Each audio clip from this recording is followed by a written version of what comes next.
And we are live.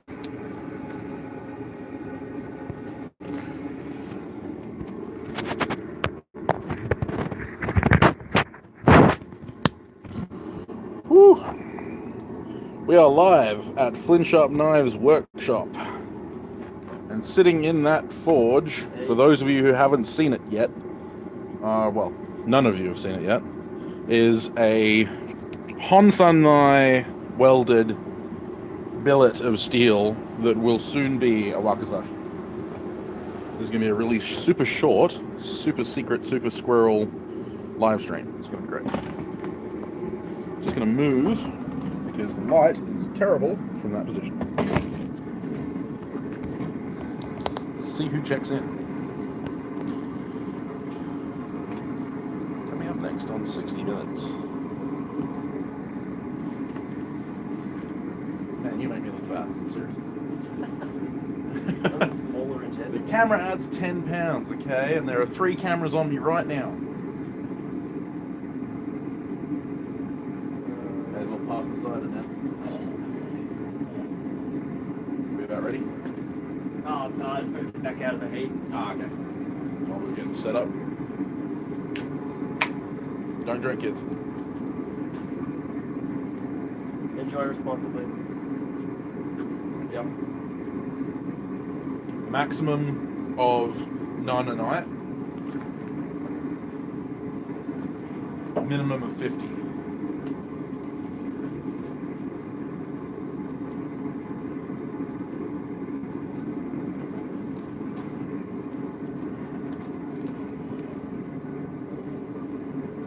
Yes, there's so much borax in it, the sand has just turned to like... Turn the glue. Crap, yeah. So you can scrape it off. Yeah, just brush it every time. Yep. I'll remember for next time to bring my butcher's block brush. Is it just like one of those really chunky wire ones? It's not a wire one, no. It's the bristles, steel bristles. Oh yeah, like The proper forging brush. yeah. The flat bristle. They're kind of like that big. Kind of, yeah. But they're not round, they're flat. They're little springs. It's really aggressive, it's really awesome. Yeah. No one's checked in yet, but that's okay. The first couple minutes of the stream are always quiet. I sent Nathan a message going, I'm going live in like 5 minutes. He'll be here. Francois electrocuted himself. Really? Yeah. Yeah. Good job, Francois. If you ever see this live stream. Did you put it in the WA group or? No, this is just on my YouTube channel.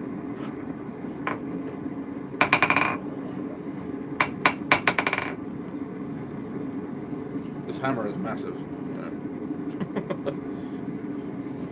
It's like 7 pounds-ish. Yeah, 3.7 kilos. Yep, so a little bit over 7 pounds, maybe 8 pounds. Yeah, I think it's 8 pounds.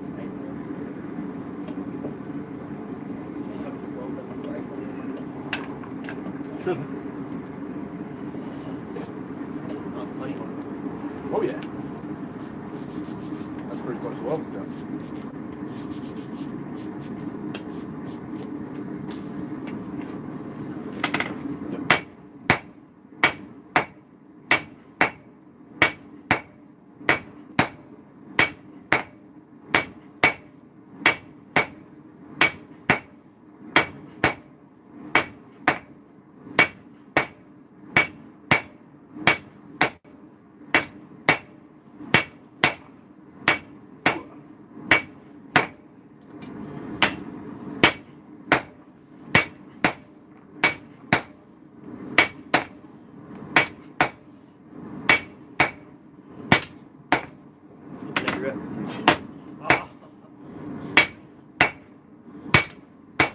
He made a booger. Get tight, old man. Probably get that virgin cold. Consider raw iron sandwich now. Oh yeah. Probably even it up and then go on the side a bit. Yeah. Might let you run this one. Next one, if you're good. Yeah. I don't think you need 2 hammers to do that. The thing is that it's good to move metal, but it's not great for finishing. Unless you want me to swing the hammer for a bit. You've been doing all the welding. Yeah, if you want.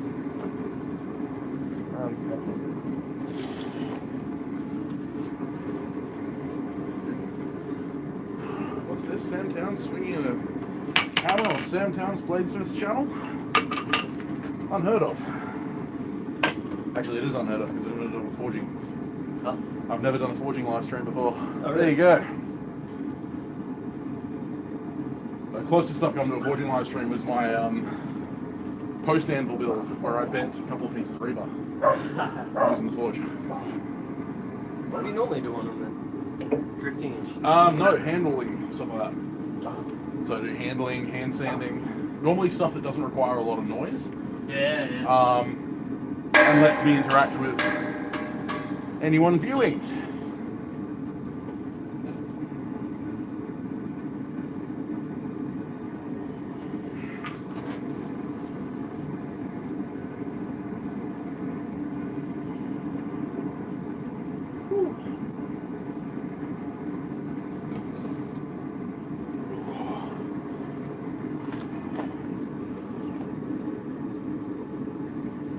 Soul. Alright, they all get to miss out.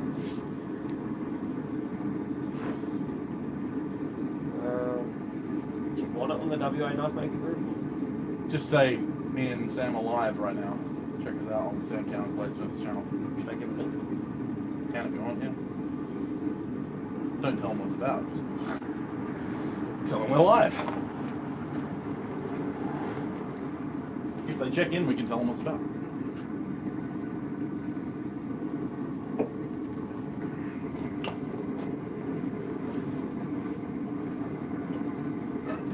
Alright then.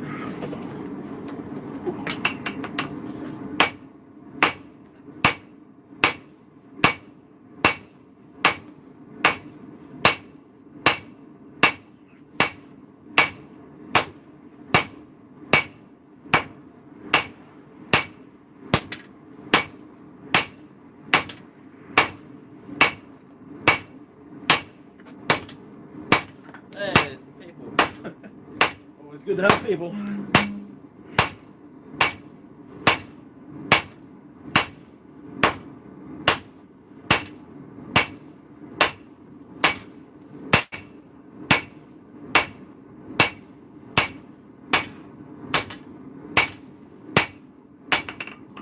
Trying to get the worst of the dings out, Yeah, yeah. and then I'll forge it on the edge again. How's that weld holding up on the handle? Yeah, pretty good. I think it's just on the core, and that's why it looks a bit It funny. is on the core, yeah. Yeah. I purposefully welded it on the core. How's it going? Anyone there? Hello. More people. Echo, echo.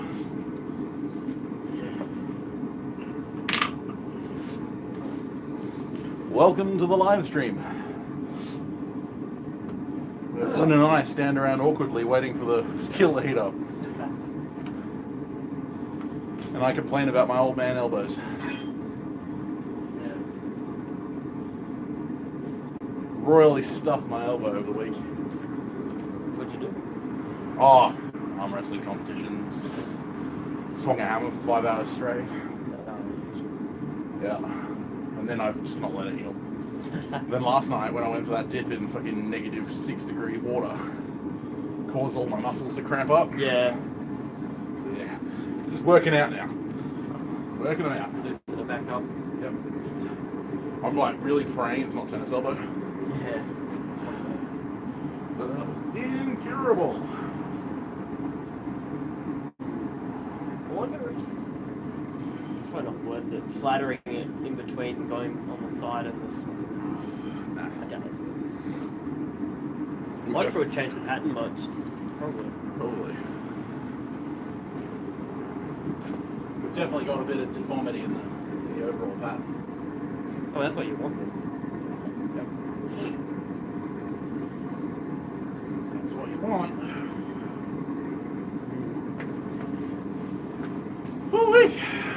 Hello, everyone. Super secret squirrel business.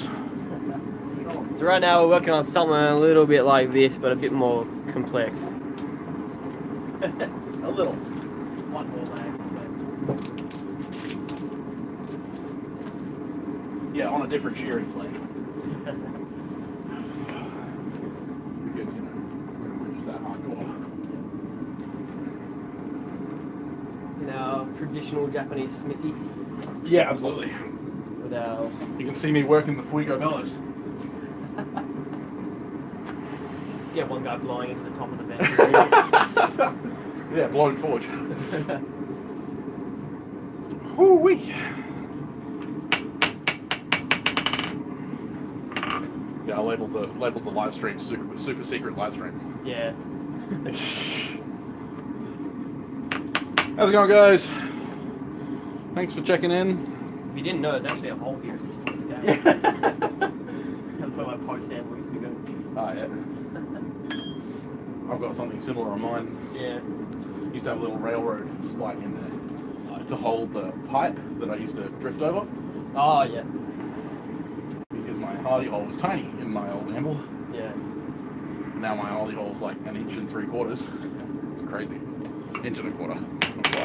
Not quite 1 3/4 inches. Wonder.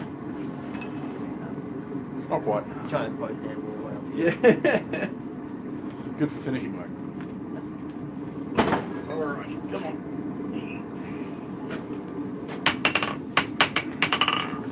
How's everyone going? 5 people watching.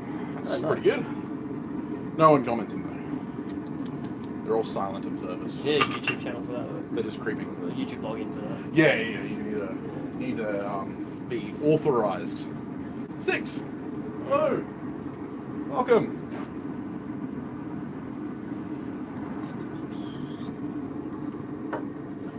So yeah, so far we've done a number on the forge floor. Got some metal stuck together. Hammering it out now. Yep, doing all the fun stuff.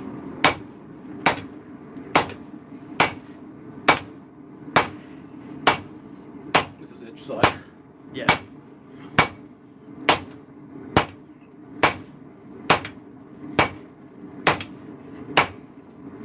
Man, those welds are so solid.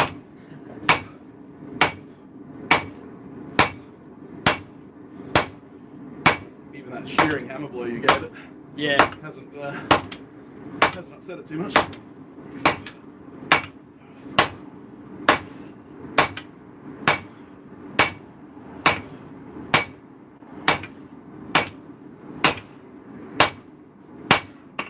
Flip it over, come back from the other side. No point working at lower heat than that. Yeah. I wonder if it's easier or better to work on the the edge side. Than the wrought side? Yeah, maybe just bend the wrought over this way, but I don't know, it's as long as we catch it before it comes out too far and starts to mushroom out, then yeah.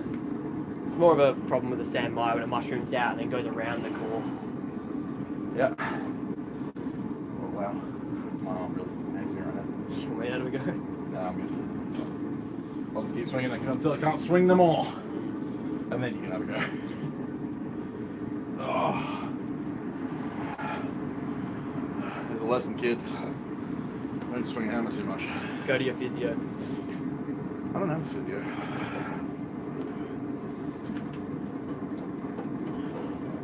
Who needs a gym when you got a forge?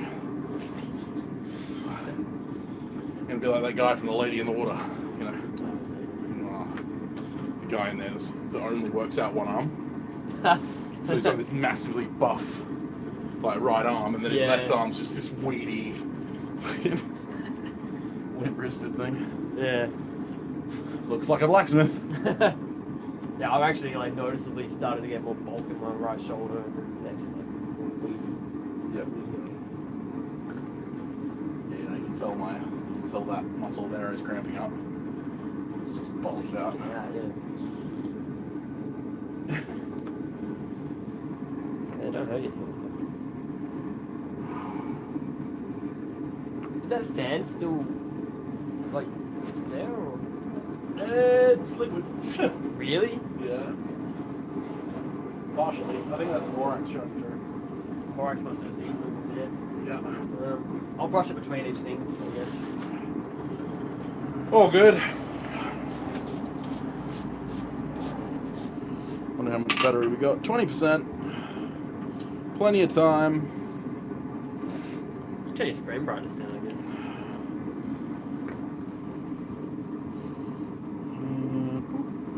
Oh, it's way up. Yeah. Done. Oh, can't even see that now. Should be able to still read comments. Oh, fuck, Mom. Alright, this will be my last pass for me.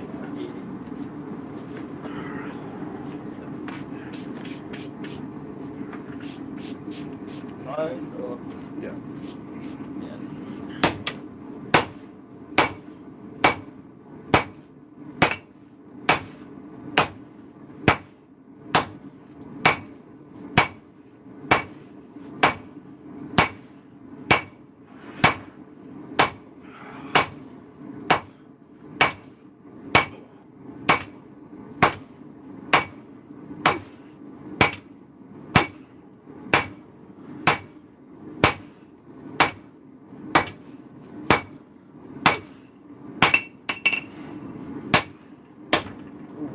Is that handle breaking off?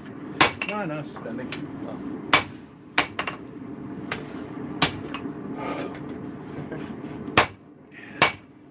Suspending with heat.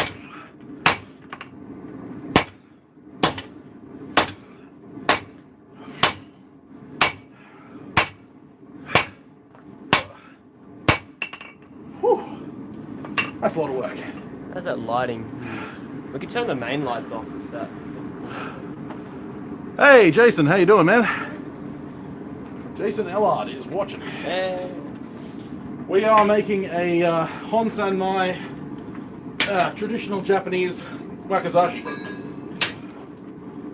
Hey Jason, I bet you're jealous. It's all wrought iron waiting for you. Make me some hammers, please. Your turn. Sweet. Does that look... Nah, way too dark. Yeah.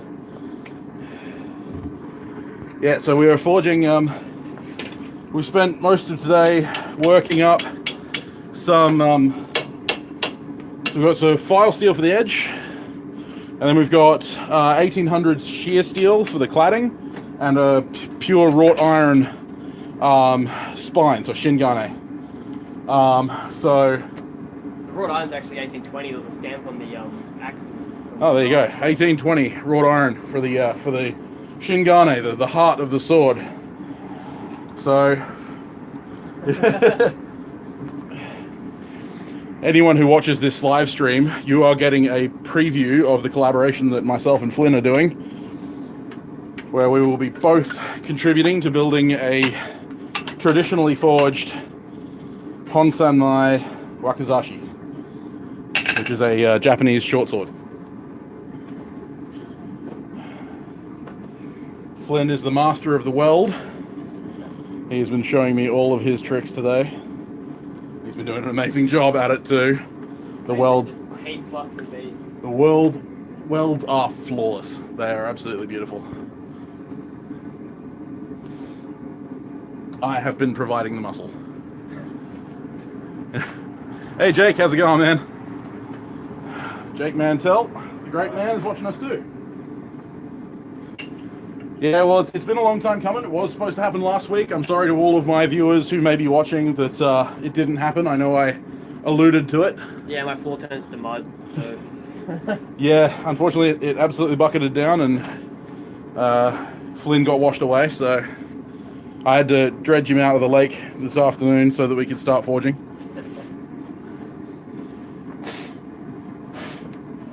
But yeah, we've been hard at it all day.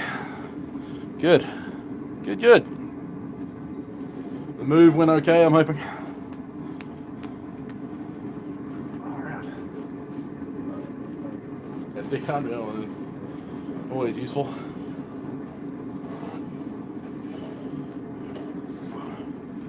Oh, while Flinny's swinging that hammer, I can get some proper filming done.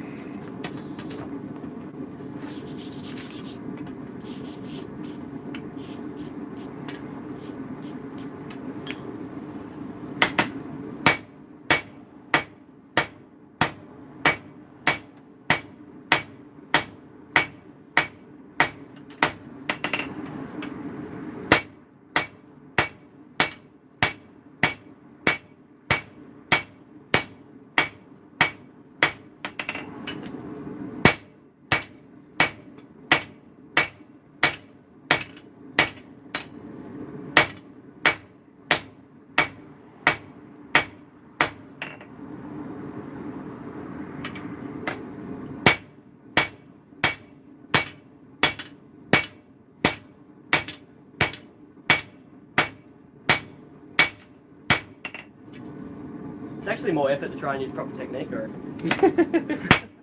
Only because your muscles haven't developed.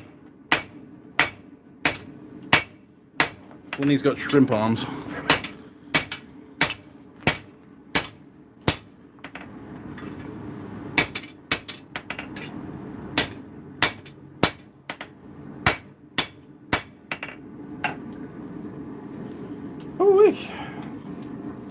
So we're going to draw this billet that started off at about 30 mil by... 20.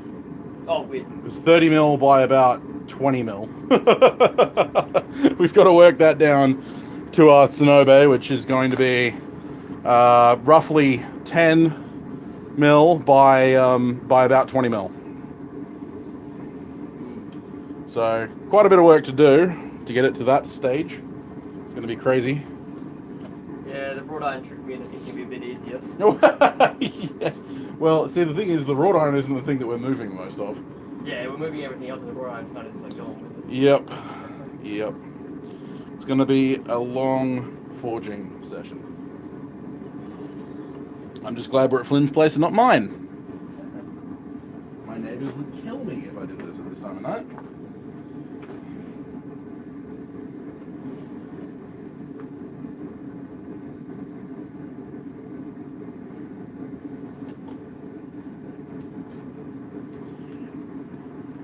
But we've had quite a bit of fun today, mostly talking shit and not working. And preparing to work. Preparing to work, yeah. We were really poorly organised. It's like, yeah, what are we going to make this thing out of? Oh, I don't know, here's some raw materials, let's get them to shape. I think we started officially welding the billet at about 2 o'clock. Yeah, it would have been. 2:30, because the alarm went off just before we started welding the... Yeah. This is before we welded the main bit. Well, we welded the core bits in like 1. Oh, yeah, maybe. I think I was grinding them when the alarm went off. Oh, maybe. So it was about 2 o'clock, yeah.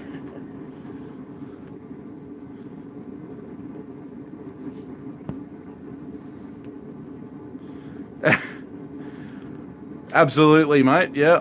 We know that we could draw out over the edge of the anvil. The only issue with that can be that being that we're using dissimilar metals in the billet, there's a chance that we'll move one piece faster than the other, and there's the chance that we'll then screw the billet for the sword. My anvil edge is a bit... We want to be a little bit careful. I mean, your anvil edge isn't too bad, but yeah, it's just one of those things where we want to be more careful with the forging, because we don't want to end up... Oh, we've got a giant straight pin and a cross pin. Yeah, we could pin it out, but yeah, it's just one of those things where the core being of both a higher carbon and a lower carbon is a little bit interesting to move, because one side wants to squish really fast, the other side doesn't want to squish at all. Yeah. So what we could do is end up squishing the wrought iron side way too fast and ending up with a blade that's going the wrong way.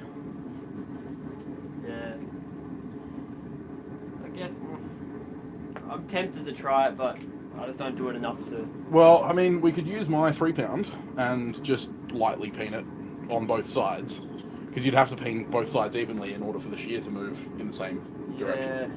Yeah. It's been drawn out so far that... We're not actually that far in, you know, we're still about like 19 mil thick.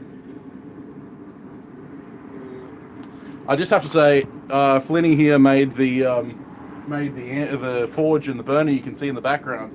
This thing runs so quietly that I can speak in normal talking voice, and this is running at welding temperature right now. It is insane. And he can get this thing up to welding, like melting temperatures. We're running like less than 5 psi right now. Yeah, we're running about 3 psi, 3 psi. And this thing's at welding temp. It's insane. That is his big burner, yeah, Jake.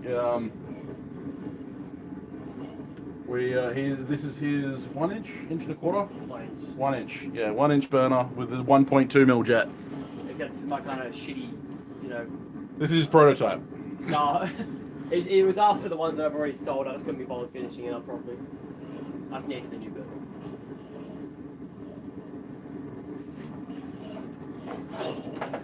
Yeah, it's absolutely insane. Oh, you're right. you want me to run sledgy? Can do, yeah. Yep. Yeah, I'll go. Yeah, no. I'll swing to the left. Swing with the left.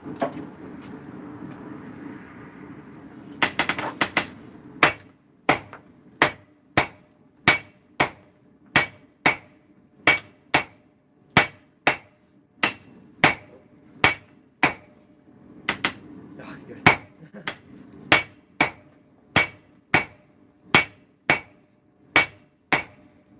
think he's going to hit the billet in a minute. His handle on the sledge is not that long. Oh, yep, there it goes. Oh, I hit you. Yeah, just across the knuckles. Oh, I can smell that. Anyone order pork?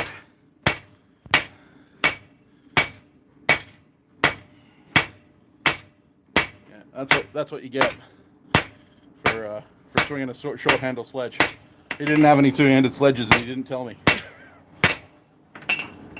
I'm not conventional by any means.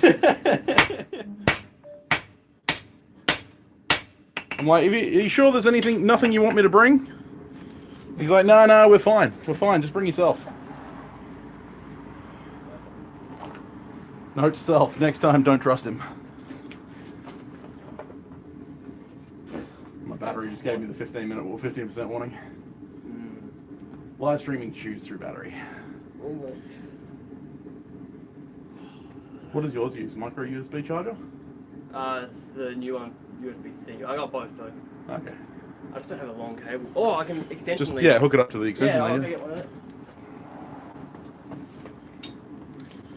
Currently running on very low battery, so hey Buck, how's it going, man?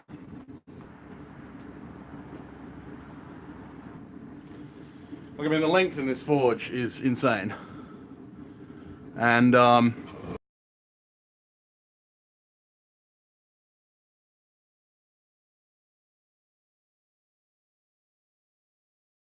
can you see in there? It's pretty freaking hot, and that's running at a really, really low pressure. We just lost everyone, and up the pressure. Yeah, I think as the gas ball's running lower and lower, the ice is kind of messing with it a bit. Yeah, pressure's getting dropped. Is this too short? No, should be fine. I get some tape. I can tape it. Just wrap it around that. Make it work. Click. Hello, everyone. We're not charging yet. Oh, it's not plugged in. He gives me a charger. He doesn't plug it in. Honestly. Is that good? Some friends. I didn't get the boop boop. Yeah, no, we're charging. We're good. Awesome. We are charging! Yay! Yeah, you want to turn up the pressure? Oh yeah, that's going down. Oh, it's not going up either. Ooh, we're running out of gas. Ah. This could be a very short live stream. I think we're just freezing over. Do you reckon running up over on it? Yeah, if it's not too cold. Should boil a kettle. No, I think that would blow us up.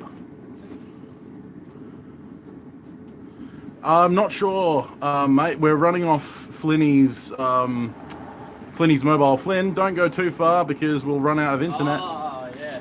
We just lost connection. Do you want to hold it in your pocket or? Yeah. Put it on the workbench or something. We're hotspotting from Flinny's. Hey, you can see yourselves. There you go.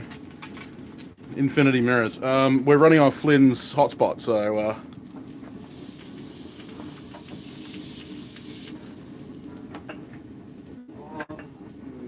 I don't have a bucket I can put this in. Except the quench tank, and that's a little bit full. That's the question. Well, the slack tank, I should say that. Potato. Do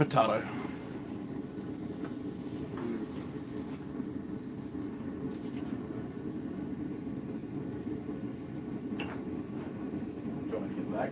Yeah, no, I just got a kink with my hands.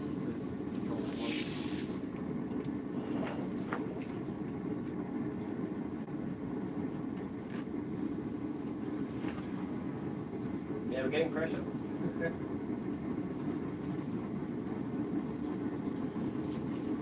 Super secret stream has a super secret. We're out of gas. We're out of gas.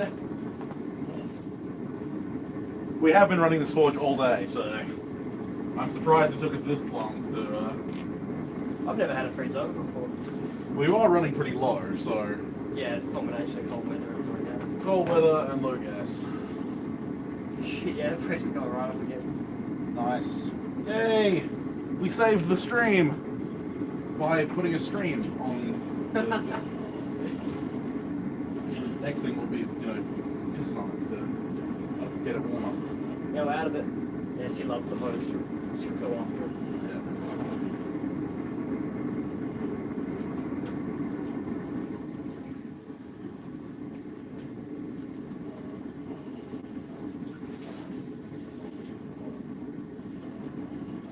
So for those of you who have just tuned in, Buck, Jake, we are we've spent today forging a Hon Sanmai billet to create a traditionally forged Japanese wakizashi, using mostly steels created before the 1900s.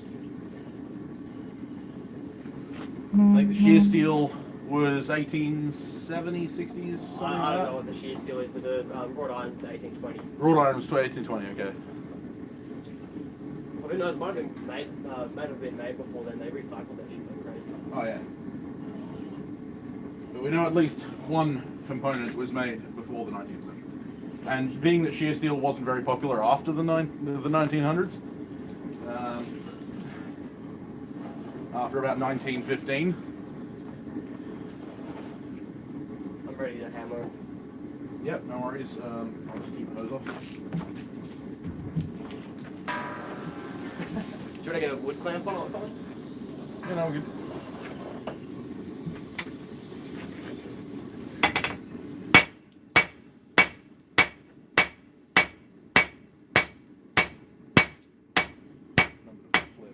Yeah, I'm just evening it out a bit.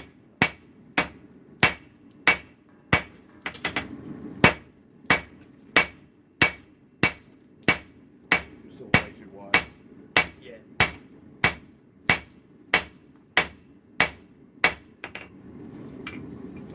Ew, out of it.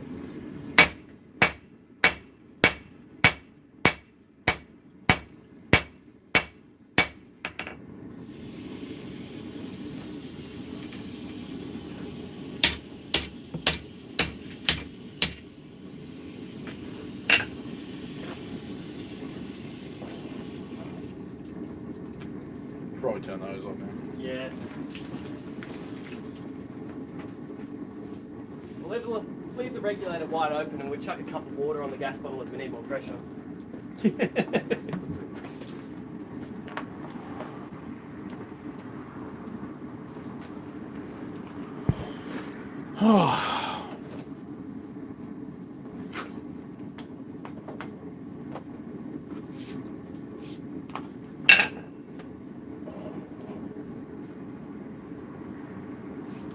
Fortunately, cold weather's on the sun. Yeah. Okay.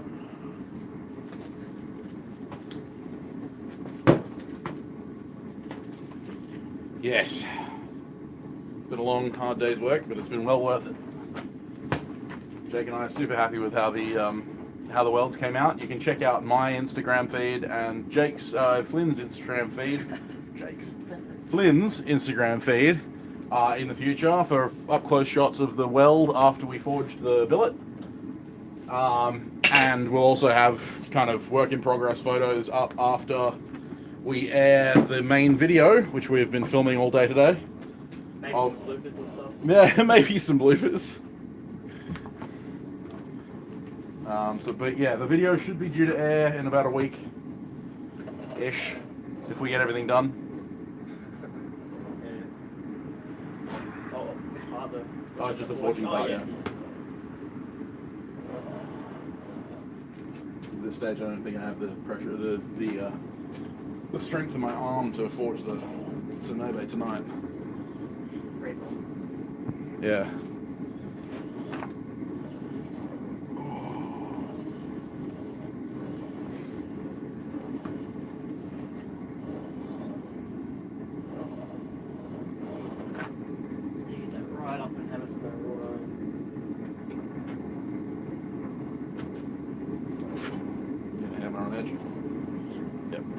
edge down.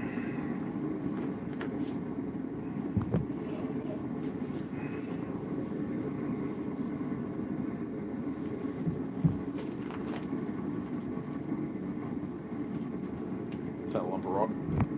It's a brick. Brick. Yeah. Yeah. So yeah, this is what borax does to your bricks inside your forge. Just melts right through them. Turns it into glass, yeah. Yeah, not good.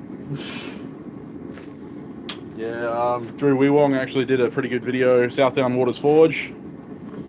He did a pretty good video on his forge floor and how the borax had eaten through it. It was pretty insane. Literally melted a hole through his medium refractory. Well, yeah, the medium ones hold up a little bit, but the side bricks, the light bricks, they just go straight away. Yeah. Borax touches the gone. Yeah, well, light refractory, light resistance. Roll. Do you want sledgy or? Probably easier if I did Just this single? Yeah.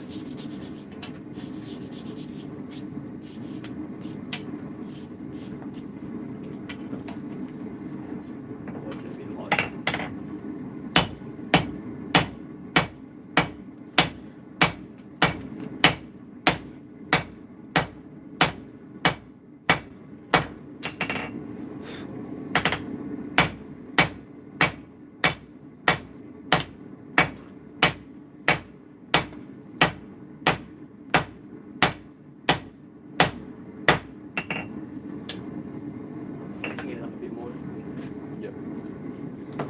We're just trying to be careful around the welds because obviously The wrought iron. Yeah, they're just the wrought iron is welded in two planes, so we've just got to be a little careful.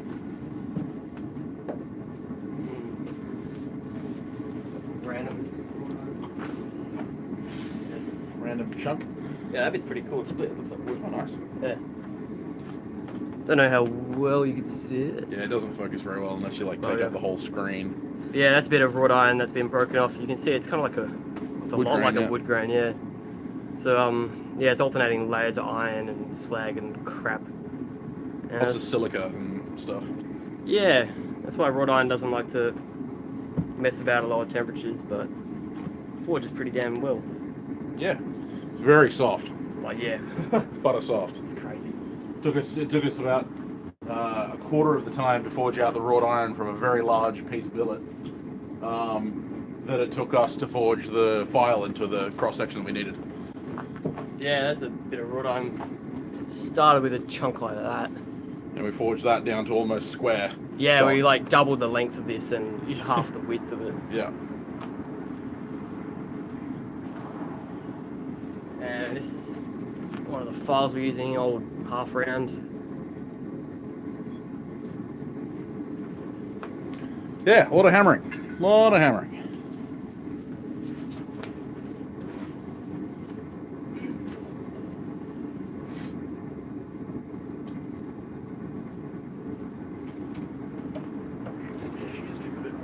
Oh yeah, there we go. Might as well.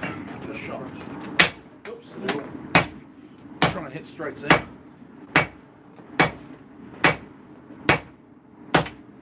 Bit of delay on the back there. Yeah.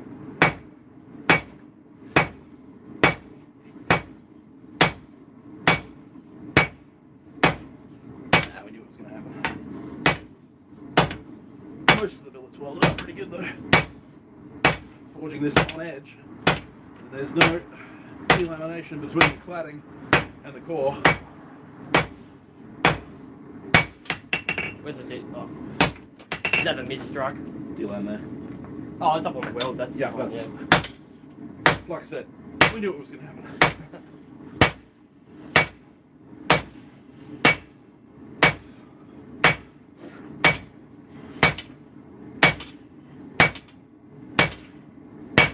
And that's about as cold as I want to work it. Oh, look at the corkscrew on that. Yeah, yeah, well, the wrought iron upsets really fast. Just check the Relatively a simple. little bit more forging on this side. Yeah. So yeah, put that on the right hand side.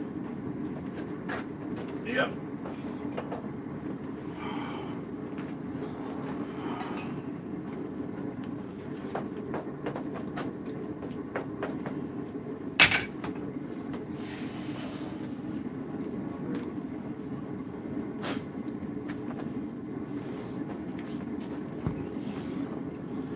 Yes, we do need a power hammer.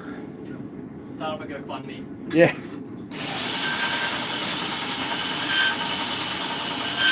Feel free to donate to the Power Hammer Fund. Of course, I will be taking the Power Hammer because it's my channel. Oh, but your neighbours won't want it. No, they probably wouldn't. Whoops. That was an expert throw by Sam.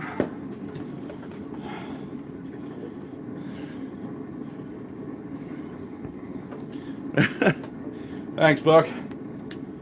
Lots of practice. Apparently my hammer stroke is beautiful. I reckon it's better with your hammer, the one that you actually use. Yeah. Oh, my arm's fucked though. Oh, will the camera focus on it? Oh. Maybe if we kind of... Is it gonna do it? Yeah, there it is. Yeah, you can sort of see it's a bit of a wrought iron etched. Yeah. It looks way nicer when it's forged out and you grind on the top bit there, or bevels or whatever. So you get nice like Makume kind of wood grain pattern on it. Yeah, it's fucking awesome. Please do check out mine and Flynn's Instagram feeds at Samtown's Bladesmith and at Flynn Sharp Knives to see the close-ups of the billet. It's going to be absolutely spectacular. I was blown away how clean the welds were and how stark the pattern was in the wrought iron. It's really rough wrought iron. Obviously, it's not been very well refined, so there's still quite a bit of slag and impurities. And that means that it's got a hell of a pattern. Not that you'll see it much in this, but... Well, no, I mean, unfortunately, this build, the way we're doing it, it's not going to show the wrought iron almost at all because it's going to be at the core of the build. Yeah. But we'll know it's there. That's the important thing. We've got proof, we've got video. Yeah, proof. we've got video and photographic evidence. Anyone tries to argue. Yeah, that would be good to whip that out and so on. Yeah. Oh, excellent. Thanks, mate. That's awesome. I'm always doing fun stuff, making tools. Been a lot of yeah, well, I'm always a tool, but you know. I've been doing a lot of tool making. I am primarily a bladesmith, but I have been doing a lot of hammer and other blacksmithing tool making. This is one of these awesome hammers. Yeah, it's a dog's head hammer that I forged out a couple weeks ago. Little 1.5 pound dog's head hammer. I'd forged, I think, 4 for other people. Decided to make myself one because I like them so much. And Flynn's also made himself a dog's head. Yeah. This tiny little baby one. I'm not sure what's with the stumpy handle, but yeah, you know. well, bit of a trend. Yeah, he doesn't like long handles. Does Flynn? He prefers to burn his friend's knuckles. That's actually got a longer handle than what. I know, yeah. This is a good handle. I like this handle. This hammer has a decent handle. Just can't bring myself to buy a bloody handle. Well, you kind of trade in woods, so. That's the only bit of good handle wood I got over there. Yeah. But yeah, no, we've it's been a lot of fun. Oh, I think I've got one more floating cycle in me. Oh. Yeah, check out this lacy shear. Oh, nice. Got a huge chunk of it. John, your hammer? Nah, I'll be right.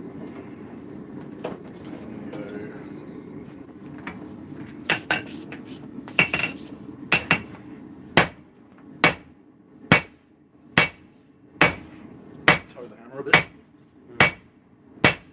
Get a bit of fuller action going.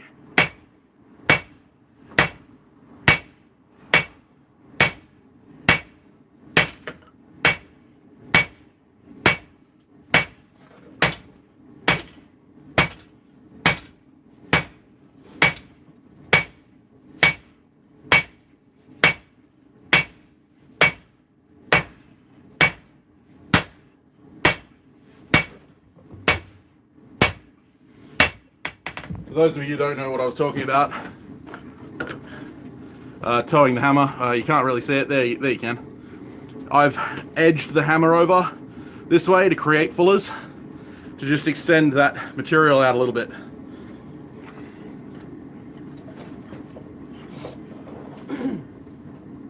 It's a lot less aggressive than using something like a cross peen or the edge of an anvil. But it does get a little bit of fullering action on.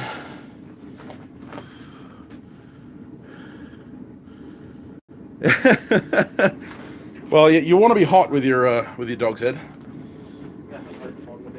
Hot for the dog's head? No, yeah, it's just the only reason I came up with that specific shape.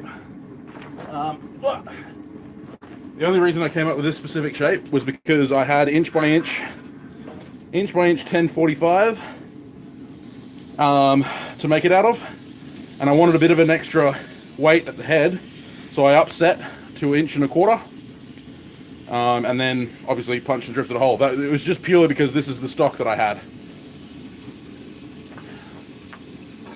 I'm currently making a hammer for Timbo Jones, which is going to be a 3.5 pound or a 2.5 pound octagonal head that I'm forging out of some 4140, and that's going to be a nice hammer.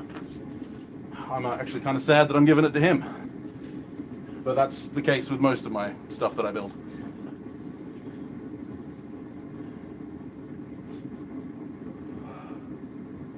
Watching the pressure go up. Yeah.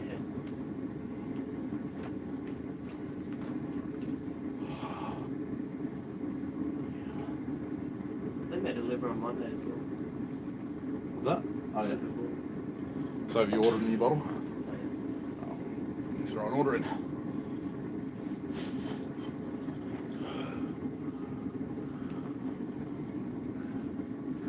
Yeah.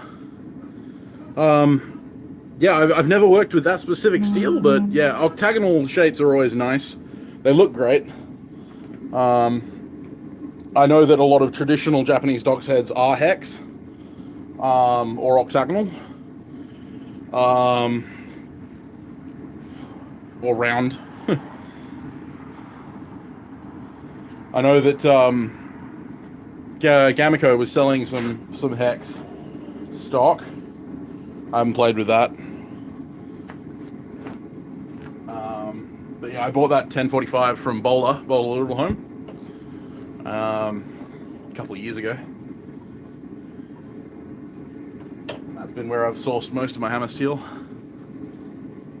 Buck, the wonderful Buck VZ, has been awesome enough to gift me some 50mm 4140 that I've turned into a few hammers. Unfortunately, I just ran out. I made my last hammer from that stuff, so I gotta source myself some more hammer steel. Oh god, that hurts. You're not a real hammer maker if you don't smelt your own steel. Oh yeah. We all know that. Oh, cool. Thanks, Paul. I didn't know that. I'll have a look at that, because that would be very useful. Bowler apparently do hexagonal Oh really? 4140, yeah. I wonder what the hell they sell out. Yeah, I have no idea. Drill shafts. Yeah, maybe. Pry bars. Like giant pry bars. It'll be something stupid like some mine site makes a drill that has a hexagonal socket onto the bit that turns it. Yeah. Oh, I know that Bowler do sell R100, which is 52-100 equivalent, but they won't get it in anything under 10 tons. Yeah, help us harass them, please. Yeah. Links for a rock crawler. Cool. That's what you used it for. Made some links for a rock crawler. No idea what a rock crawler is. If you could enlighten us as to what a rock crawler is, that would be great, Paul, because we're both uneducated blacksmiths. Oh, those things that make for underground mines, or They crawl over rocks.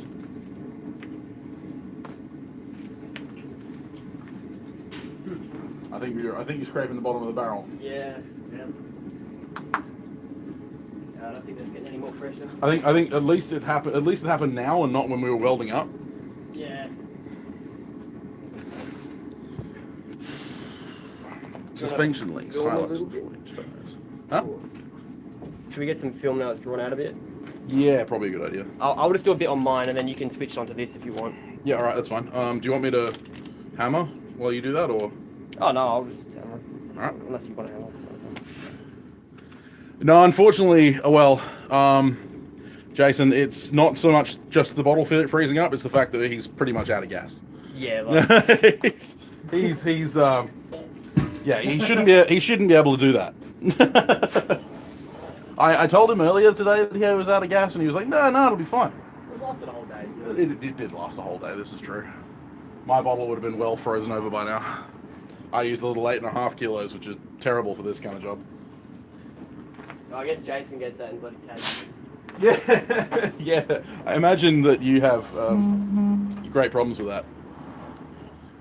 But yeah, no. So the bottle is freezing up a bit, but it's mostly the fact that he's run out of gas.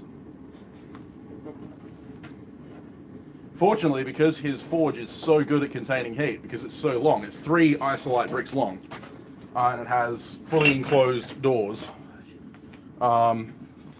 It is beautiful at holding the heat.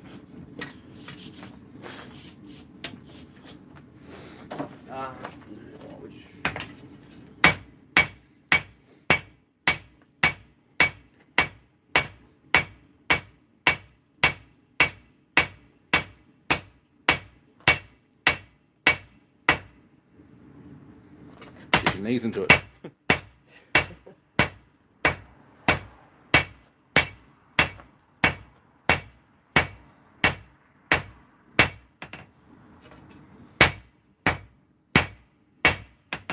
I can belt it, it's just I look like a spastic. Nothing wrong with looking like a spastic. How funny, you hold it like I hold it way down there. Yeah,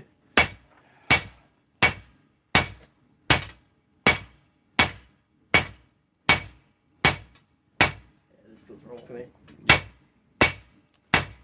This is why he doesn't have long handles. He can't handle the weight.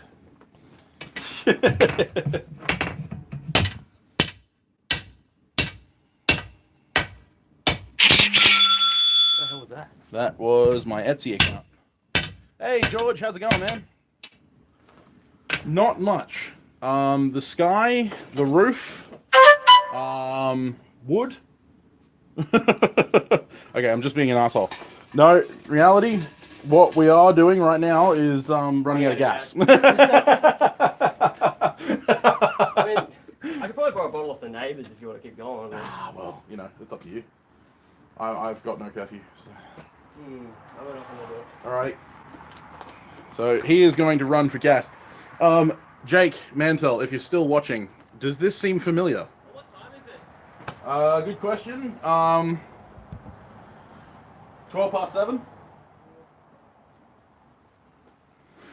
So yeah, does this seem familiar, Jake, at all? Buck, I know Buck will find this familiar. Chuck your camera on my tripod and do some filming. I can't. I haven't got the connector for that. Oh, what? Yours has the quick connector, mine has the screw, remember? Oh, it screws off. You can disconnect it and then unscrew it. All good. I don't know what I'd be filming. Anyway. We are quite literally running out. I'm just going to shut this off before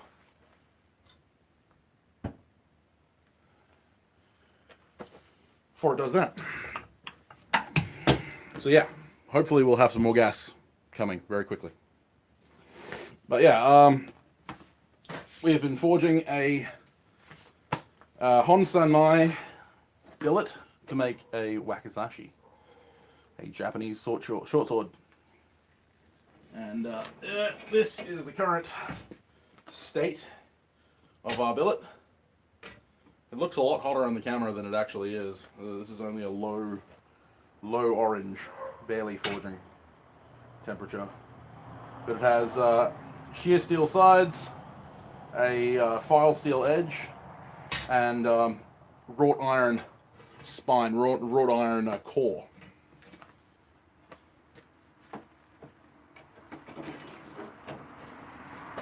So we did all the stages of Tunren today, which is the stages of consolidating a billet to create a katana wakizashi tanto. And we filmed that, and that will be coming out on both mine and Flynn Sharp's channel, hopefully in the next week or two. And then we'll be trading off doing the grinding and heat treating and polishing, and then the other person will do the handling and the fittings. So you can look forward to a few videos from myself and Flynn on our respective channels. I'm trying to encourage Flynn to get more active on his channel. Also, obviously, you can keep up to date with all of it on Instagram, Instagram and Facebook. He managed to find one. So, is it full or is it full? Excellent. Is it fully out? Oh, it's fully out. Yeah. It was dead, completely. But never fear. The bladesmith who uses a spanner to cut things. Now I know what they mean with that insult, you fucking spanner. Some people.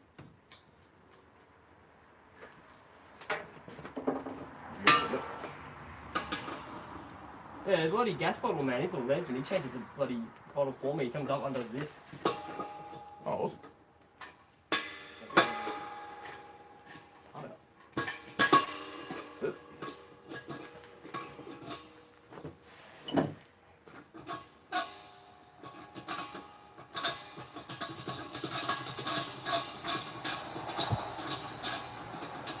So how things have been over there, George? Did you manage to get a handle on that hammer? It was a really good looking hammer, by the way, man.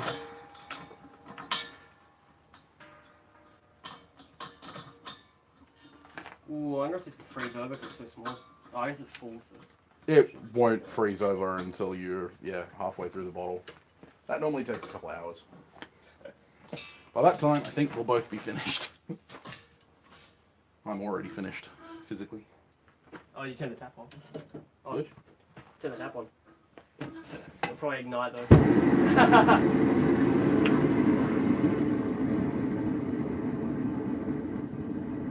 you want to see this thing fully open? Yeah, why not?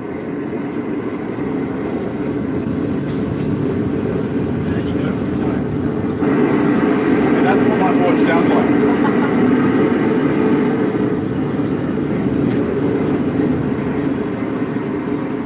Awesome. I love spoke shaves. Everyone should own a spoke shave. I own 2. And I'm hoping for more. Ooh, yeah. Everyone should own a spoke shave. But how are they different to a Draw knife? Yeah. Well, the thing is that draw knives don't have a depth setting. Oh, so they're the ones that are removable, like plain blade. It's almost a plane, yeah. It's a plane with handles. It heated up a fair bit just from the ambient temp and... Yeah.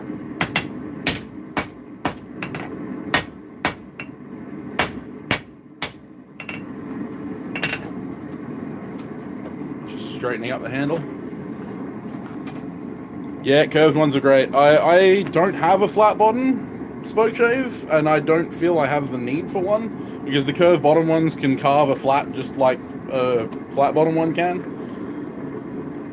Only difference is you need to be a little bit more careful with how you orient it. Well, let's get more. Yeah, I was leaning on it earlier. Like, Good dog. You kick the ball once and she does it. Yep. The dog is insistent. She wants to play catch.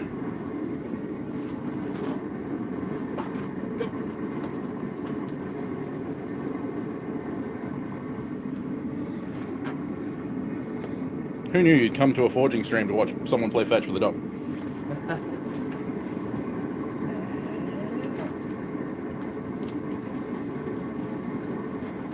She won't be back for a while.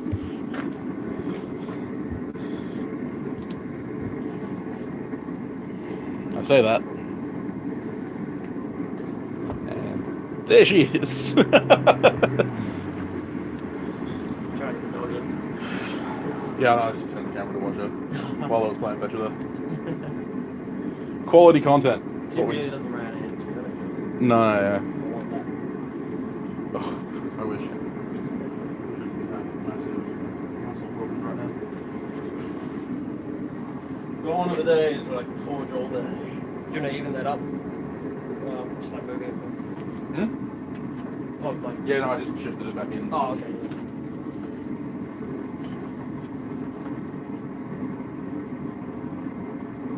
Ah, yeah, fair enough. Hey, Luca, yes, this is the collaboration. Myself and Flynn, who is standing there playing on his phone. Advertising. We've been working together all day, working on this billet of Honsan Mai, working with very old steel, antique steel.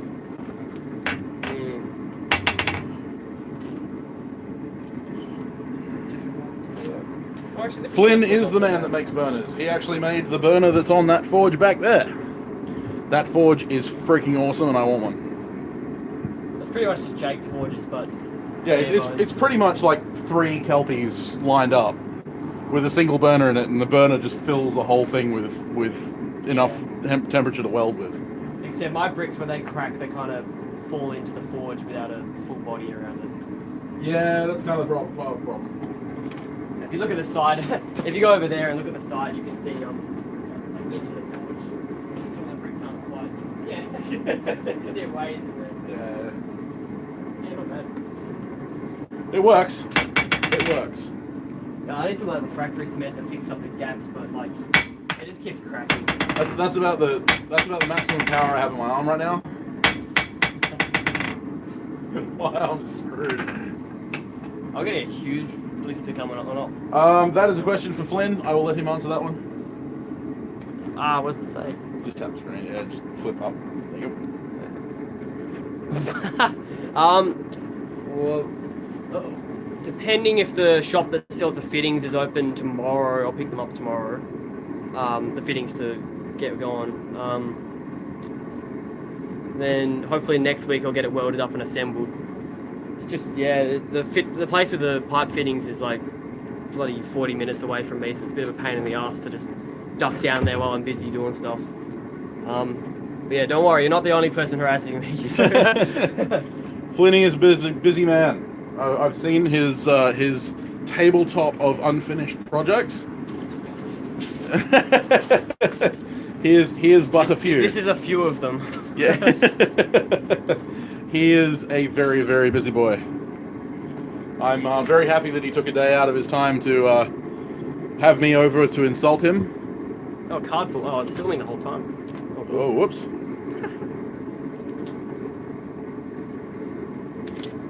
I was probably ready. Insult him and make myself look like an idiot most of the day. Oh, well, okay, it's a bit hot. Bit hot? We welding? Oh, I guess we can leave it up as long as we keep an eye on it instead of leaving it.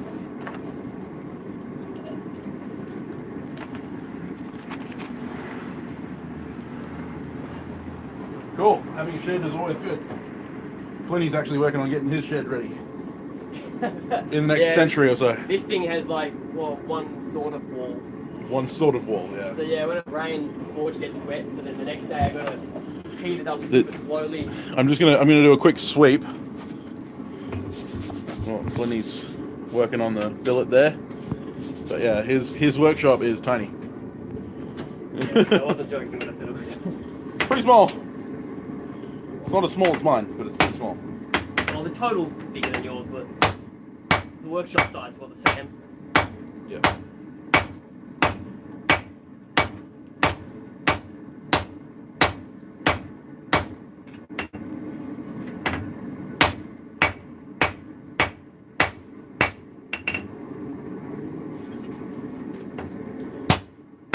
See, the only difference between that is that Flynn has a hot spot in the center of his forge, and then the edges get a little bit cooler.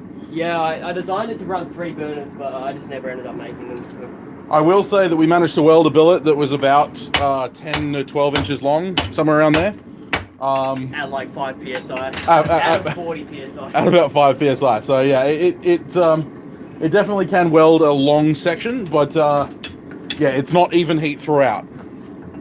But I would say that it doesn't really need much more than that one burner. Heat treatment wise, I run one of these on the inside. I've got a little hole there for the thermocouple to stick in. Yeah, it's a muffle. So yeah, that runs awesome. But you know, I would suggest, I've been talking about it with Flynn today, I was suggesting either having a burner at the front and being able to close off the rest of the forge, or being able somehow to shorten the heat, because one of the biggest problems we've had, especially using handles, is that you get quite a long heat. That means that you get a lot of decarb over your piece that's pretty much unnecessary. I mean, my forge is only 1 brick long, and that heat's enough that I can forge that comfortably, because obviously you can't really forge large amounts of stock effectively. The only problem comes when it comes to heat treating, because he has the advantage of the long forge, which means that he's going to get a long piece of metal. Even when I was heat treating before the muffle, I was just, you just get used to it, you even it up and just keep feeding it in and out. Well, yeah, this is it. But the length of your heat is quite advantageous. Yeah. Compared to the short heat that I've got on mine. Vis-a-vis, if I ever get a trailer, he might find out his forge is missing. Not even that.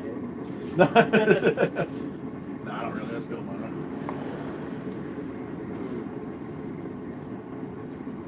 Yeah, well, that's basically what we've been talking about. Is being able to use sections of the forge rather than the whole thing all the time. But as it is, it works really well. So, like, if you got a burner per 1 brick of length, you're fine. Like, yeah, well, he's got 2 bricks and 2 burners, so yeah, he's got a brick per burner. You just shut off one. You can even jam a brick inside to close off the whole back section of it and just run like a single brick forge, basically. That would be my suggestion. Shorten your heats, gentlemen.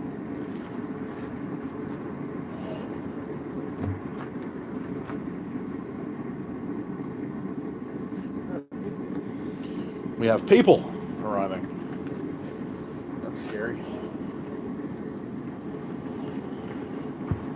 The anvil is an unknown maker. I'm pretty sure it's Wilkinson. He's pretty sure it's Wilkinson, but I'm saying it's unknown. It's got a date stamp, it's either 1830 or 1860, I think. Okay, so it's a very, very old anvil. It's definitely wrought. We've been discussing the width of the faceplate. It's about a 10 mil faceplate. Very, very nice anvil. Solid rebound. It's not crazy rebound. Not crazy, but it's pretty good rebound. Like, well, your Dwyer would have more rebound, wouldn't it? No, about the same. Oh. There shouldn't be anything. How's it going? Not bad. I'm the proud mother of that one. Excellent. Nice Hello. to meet you. We're currently live streaming to YouTube, so Oh. say hello to Jake's family, to Flynn's family.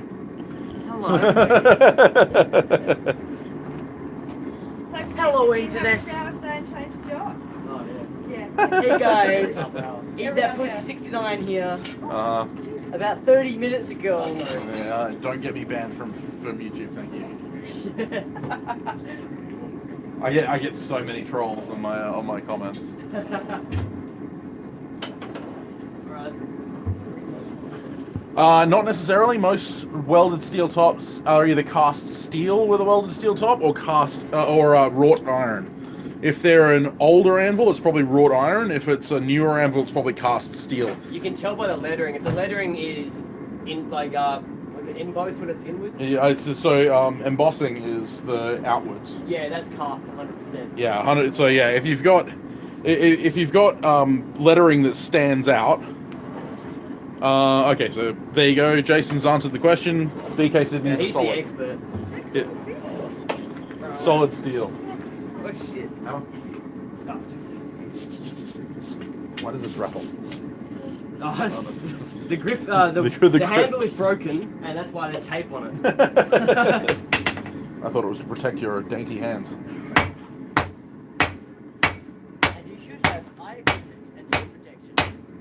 Nah. We're blacksmiths. You're also going down. Yeah, Jason's the resident expert on anvils. If you want to know anything about them, ask him. We know nothing.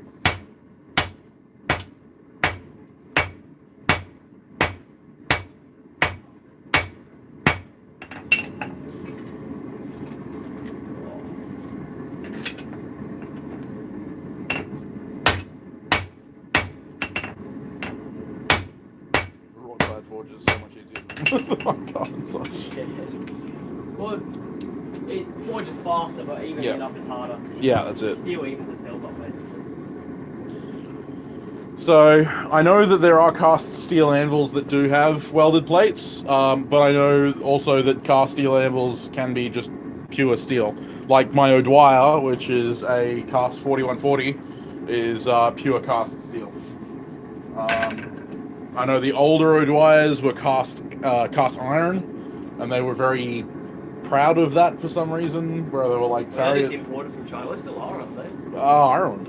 Ireland, yeah. As far as I'm aware. There was a foundry up... Jason can correct me if I'm wrong, which I probably am. There was a foundry up in, Sawyer's Valley or something like Chidlow. Yeah. They're still going, but like it's a there are guys over in Queensland that are making welded steel face anvils. And obviously, I mean, I think Reflinghouse have welded steel faces. Do they?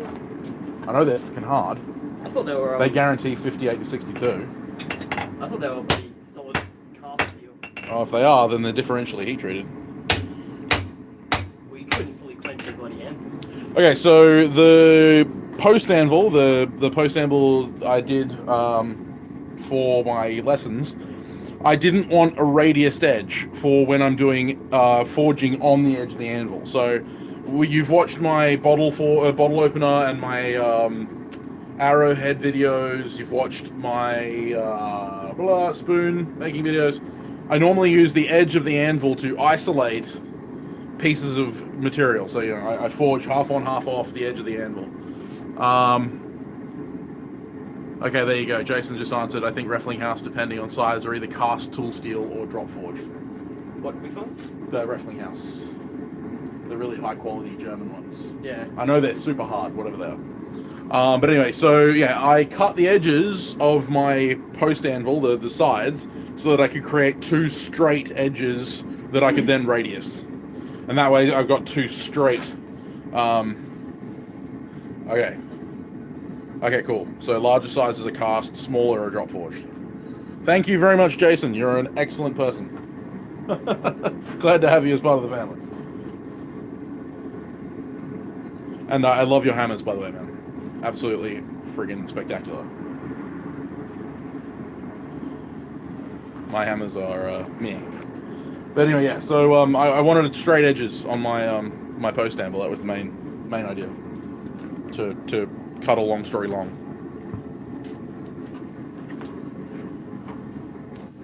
How are we looking? Yeah, good. Could turn it up, but it just means you gotta move it more. Kind of good as is, so I get a bit of a break between hammering it. Yeah, well, it's a lot of hammering. Yeah. Getting there. Probably about double the length of once. Maybe. I think he said, Luca, that all BKs are cast. BK Sydney, yeah. Yeah, all BK Sydney anvils are cast, so it will be cast. I think their quality dropped recently from what I heard. I can't remember what happened. They changed where they were made or something. Yeah. Within the last year or two. Fair enough. So, there you go. I'm not an anvil aficionado. I will not even pretend to be. There's a few, every now and then, a couple of really nice old ones come from Gumtree. This is from Gumtree, this one. Yeah, right. So you just got to scour it like every day. Yep. This one's definitely wrought. It's absolutely beautiful. Yeah, you can see all the old, like, delamination. Yeah, you can see the grain in it. It's brilliant. Yeah, it makes a huge difference going between a bloody... Okay, so here's apparently 1925 to 1950. No idea. Jason might have the answer. Jason, if you're still watching, 1925, 1950 BK Sydney anvil, any idea what the steel might be? I'm sure it's on the BK Sydney website. If you checked it out, it might have it there. Maybe. I don't think they do. They're pretty sketchy. Yeah, I know that they weren't advertising. I know O'Dwyer weren't advertising what steel it was back when they were cast anvils, the cast iron. Yeah. But now they're definitely cast 41. Yeah, we're out of it. How'd you go? Come on. Ball at it. I'll just keep going this side. Yeah. It doesn't matter if we shorten the rod a little bit. Thanks, Chase. The handle. No, the wrought iron. It doesn't matter if we shorten it within the billet.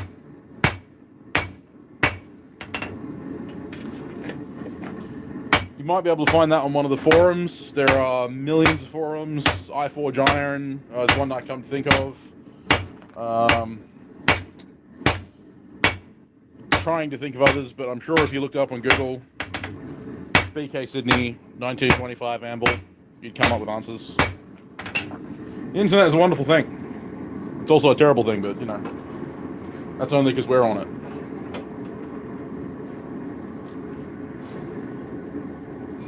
What do you avoid when anvil hunting? Anything that says China on it. Anything that doesn't look like a nice anvil, if it makes sense. Like, you see that, it looks like it's well made, but if you see something that's funny proportions, you know, really short and squished, or a really wide top, a lot of good anvils don't really have a wide top, but a lot of crap ones have like a... Yeah, I'll say the cast anvil that I bought, the cast iron anvil that I ended up breaking the hardy hole out of, one of the chief giveaways I've seen since then is a flat top, a flat top to the horn. Any horn that's flat topped, majority of the time, as far as I know, Hafco sell these, and I know that Hafco and Harbour Freight also make them, like sell them. Those are definitely cast iron. They are really soft. They're absolutely terrible to forge on. I use mine as a striking anvil now.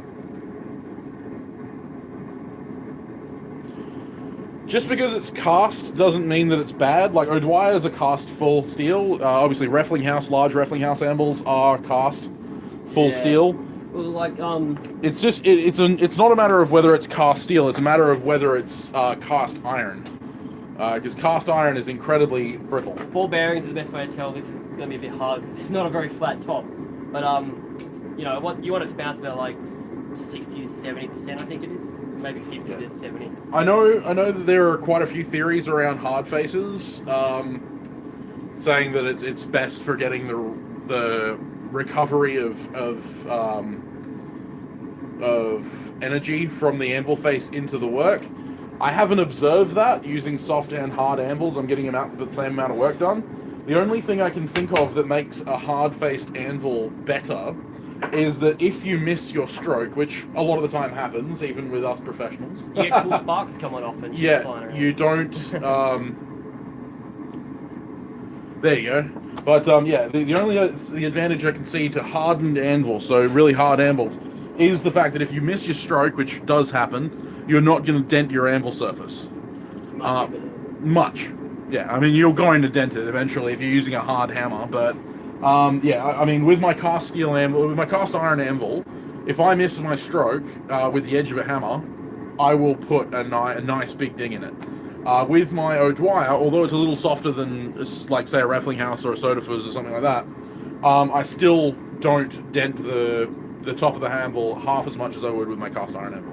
Sound-wise, cast iron anvils sound like really dead and like a thud, like... Yeah, really like muted. That. Whereas anything quality pretty much sounds like a bit like a... Very high, yeah. Very high noise. He's obviously, he's got his pinned down and he's got it chained up and all that kind of stuff, so the ring is muted. But you can normally tell a high carbon or a medium carbon anvil by the ring when it's loose. You can normally hear that really high-pitched ring. They don't all ring like a bell, but no. kind of just like a short, crisp note, I guess. Yeah. Yeah. But that just you can normally tell by the high pitch. It's the same with swords. I've actually found if a good knife will ring if you tap a sword, a good sword, if you tap it, you can normally tell whether it's high carbon or low carbon purely based on the sound that it makes when in contact with another steel. Mild steel stuff like the Topeka swords tends to have a clank noise, whereas good swords, I've held a few Albions and stuff like that, they tend to have more of a ting noise. Yeah, rebound is a perfectly good way, and that's what we were saying earlier with the ball bearing. If you have a ball bearing. If you have a ball bearing, yeah. You can just use a hammer, but you risk denting the crap out of a shit anvil if you happen to hit one.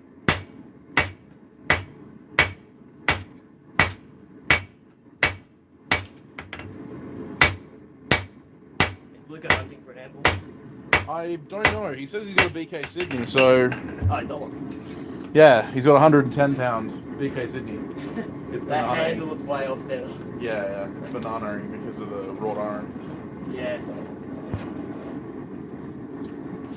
Yeah, I'm again, by no means an anvil expert, but the only advantage I've found in hardened anvils is that I don't kill the anvil as much if I accidentally hit it. You can tell the difference. This has been chiseled on, but this has been chiseled to hell. Oh, yeah. For some reason they've been chiseling on the horn too. Yeah, who knows? This is an old railroad anvil. I went to buy one and the whole side of the anvil was chiseled to hell, like, completely. Not really looking, I'm just old, because my anvil... Old? Message retracted. That's the first time I've ever seen that. There you go, that's cool. I didn't even know that was a thing. Yeah, that's okay. That's cool. OCD, right, yeah, fair enough. Aren't we all? I know Flynn is. I'm just going to kneel down so that you can actually see me because, you know, that's going to make the stream so much better. Yeah, if we made it high enough to see Sam, you wouldn't see me. But yeah, you wouldn't see the anvil either. His anvil's mounted on a friggin' pixie stone.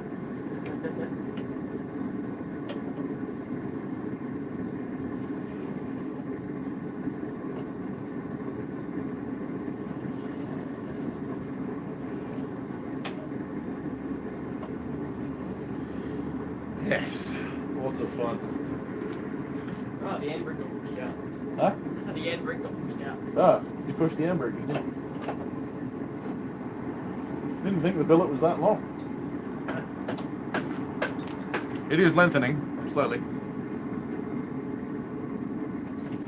Yeah, I could be wailing on it a lot more. Yeah, he's just a wimp. Oh, yeah. Oh, this tiny, weeny little... How heavy is this anvil? 80 kilos? 80 kilos. 80, 85. There you go. It's, I can't remember the calculation. You want your anvil to be whatever times the weight of your hammer. 20 times, I heard. 15 to 20. Oh, it's Jason up in 80. Yeah, it is. Yeah. Out of curiosity, how heavy is the anvil? Yeah. What's it say? Shove it in the chain. Yeah. Yeah, so roughly 80. It looks... The face is about the same size as my O'Dwyer, but it's solid-sided, slab-sided rather than with the O'Dwyer it's got the cut-in underneath. I don't like the idea. I hate that. I hate it so much. I didn't think I would, but I do. I too agree with you with that one, actually, especially when you consider the fact that Vikings had anvils that were, you know, no bigger than a sledgehammer head, and they were forging out swords and spears and all that kind of stuff. Except there's this wicked 250 kilo one down the road, and I really want it. We all want a bigger anvil. That's. It's up to my knees off the ground. Like. Yeah, that's not a question. Well, I think I agree with you there, Jason. I'm not sure that whole rule is exactly accurate. Yeah, it's a good rough rule. Oh, I don't really think so. Unless you're using like a bridge anvil, in which case you're risking breaking the spine of it. Maybe it's a percentage of weight underneath the direct hit or something like that. Fair enough. Yeah, I've turned my my crappy cast iron Chinese anvil into my striking anvil and I hit that with my sledges all the time. So cast iron is the best, apparently. Not really. But it means that if someone misses and takes a chunk out of it, it's not going to... Well, yeah, that's it. I mean, Jake at 5 Pants Fabrication sells mild steel striking anvils. 4140. Oh, the mild steel, yeah. Construction. 500k subs. Well, when I get to 1k subs... And when I get to 200. yeah. When I get to 500 subs, I'll be doing a giveaway.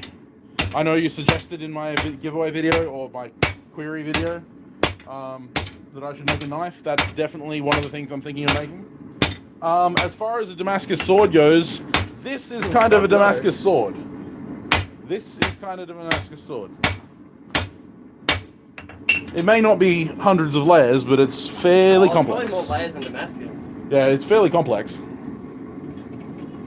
Like, not layers that we welded up, but general layers. It must be like thousands. I feel like the only bad thing about using a big hammer compared to the anvil is that you get a sweet spot faster. Sweet spot. Sweet spot. Oh, you mean like you mean like a dishing of the anvil? The sway on the anvil. Yeah, a bit of a sway. This thing's pretty swayed, but. Yeah. Yeah. So, I think you're right on that. I mean, my two hammers that I use most of the time are these ones: a 3-pound cross peen and a 2.5 pound ball peen. I mean, I use this tiny little. I don't know how many kilos it is. And Probably sometimes it moves bloody metal faster than this one, just because of the face difference and how you use it. Yep. I love Boxhead hammers. Yeah. I really got to look at what hammers I'm using and get different ones and stuff. But yeah, I've found that, hammer size to anvil basis, I've never really found an issue. Alright, see you, Luca. Yep. I'm not sure we're going to be here later, so... not sure how much longer we're going to run this stream. I figured the stream was going to be half an hour. We've already been going for an hour and a half. But that's because Flynn ran out of gas. I can only just get to the end of the billet from holding this, so if you can you hammer at all? Or? Yeah. Oh. Yeah, maybe. The painkillers kicking in. I'm an old man. Hey, George. 102 kilo Peter Wright. Ooh, what? Yeah, Jason Ellard. He's got a 102 kilo Peter Wright anvil. I want it. So I'm pretty happy swinging anything at it. I would be too. I hate you. I hate you so much. I'm coming to your place. I'm going to steal that anvil. No, that's beautiful. Yeah, no, I've got a 50 kilo Chinese cast iron anvil and a 40 kilo O'Dwyer number 2. And I've also now got a 20 kilo post anvil, but the 20 kilo post anvil's mounted on 80 kilos worth of RHS. You fuck. What? Let's talk about his spare anvils. 110 kilo Peter Wright for 450. I told you Tassie was the place to be for anvils. Smack you. God damn it. You man. think anybody else gets those deals? Jesus, I paid $850 for my friggin' O'Dwyer. The only bladesmith I saw at Tassie had 4 bloody anvils.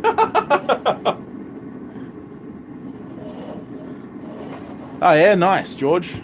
That's cool. 150 pound Vulcan and a 60 pound striking anvil. So that's 25 kilos ish for the striking anvil and roughly 70 kilos for the 75 kilos for. Do you want me to swing the sledgy? I'm just taking the side a bit, unless you reckon you can do the sledgy accurately. Yeah, I can do. Don't have to be hard. Yeah, true. Whoa! You moved it. Yeah, my bad. It's going to be hot on this bloody handle. I'm quenching that. I mean, I'm not going to spill it again. I can just do the back end.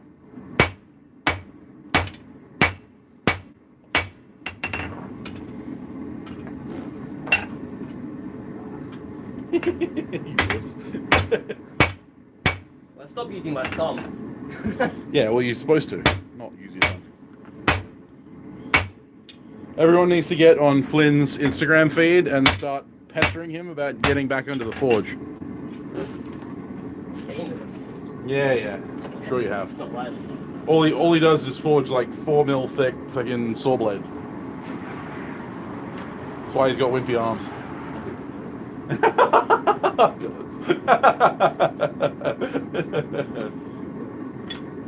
Just kidding.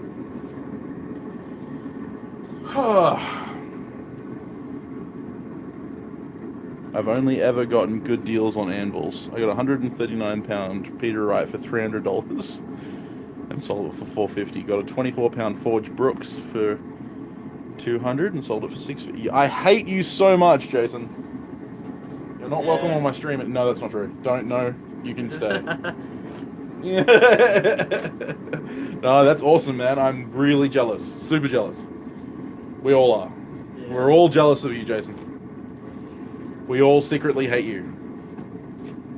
Like, this was a deal over here for like $700. Yeah, $700 is a pretty good deal. I mean, Yeah, I bought my O'Dwyer brand new for $850.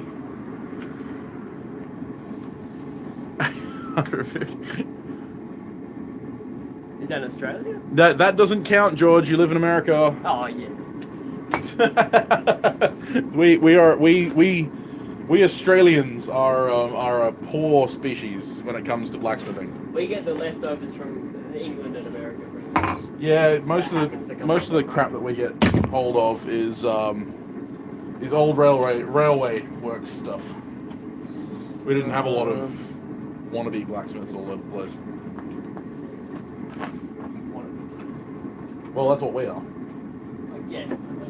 There wouldn't be animals over here if people weren't using them. Like, Well, this is true. This is true. We just didn't have as many of them as the Americans did. Well, I get that you're poor, but we are equally poor, but we have to pay like 5 times what you do for equipment. And This is the leg vise, Jason. Oh, you can't really see it. Yeah, hold on, I'll move it. I need to finish rebuilding it and putting a bloody bracket on it and stuff. Super jealous of this guy. This anvil is leg vise is freaking sweet. Beautiful. How much you picked that up for? I paid $120 for my 3-inch. I think it was like 180. Yeah. Yeah, just under 200. Yeah. I'm just waiting to build a new shed so I can actually sink a post into the ground and use it. Oh yeah. I'm going to be doing a video very soon on mounting my leg vise. Hello, I've got a freaking halo. Jason asks, you still haven't finished it? I got nowhere to put it right now. Yeah, excuses. No. I saw some guy, there's these vice and anvil combos, like a full-size anvil with a leg vice through it. Really? Yeah, but some guy made one. I've seen that, yeah. He took a perfectly fine anvil, drew it a huge hole through it. Oh, it looked pretty awesome, but... See, I like the guys from Boy Up Brook. They've actually got... it's a stand that's got the anvil on one side, a table between it, and then a post for the vice. And it's all portable. Like, you can lift it up and put it on a trailer. It's awesome. Got a 5-inch for 180, but it's pretty shit. Kind of want a new one. What's that? 5.5-inch, $180. 5.5-inch jaw. I think that's fine. Yeah, so that's a 5-inch. So that's about the same size. And he says he wants a new one, so you're gonna have to give it to him. He'll trade you for your 100. He'll trade you for your 110 kilo fucking Peter Wright. Or I'll trade my 3-inch. I don't think you want my 3-inch. And George says, sorry, I got a 4-inch post vise for $10. A post vise? Yeah, leg vise. Oh, leg. That's what they call post Yeah, vices. I was thinking post anvil or something. Yeah, no. He got a 4-inch post vise for $10. Yeah. Probably can dispense with the scrubbing. Yeah.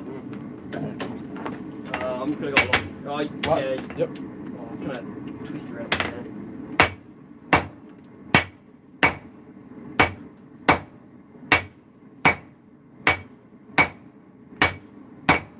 Oh, that's crap.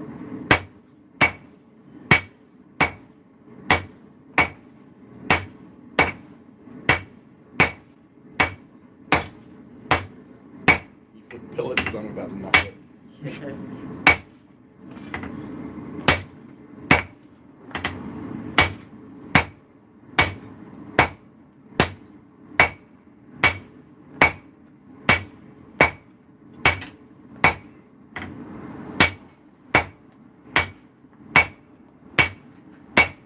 so awkward. Yep, I think that's about as cold as we want to hit it. We're getting there.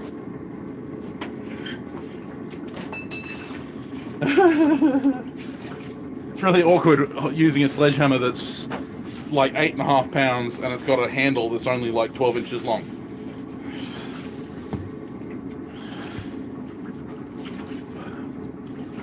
Ish.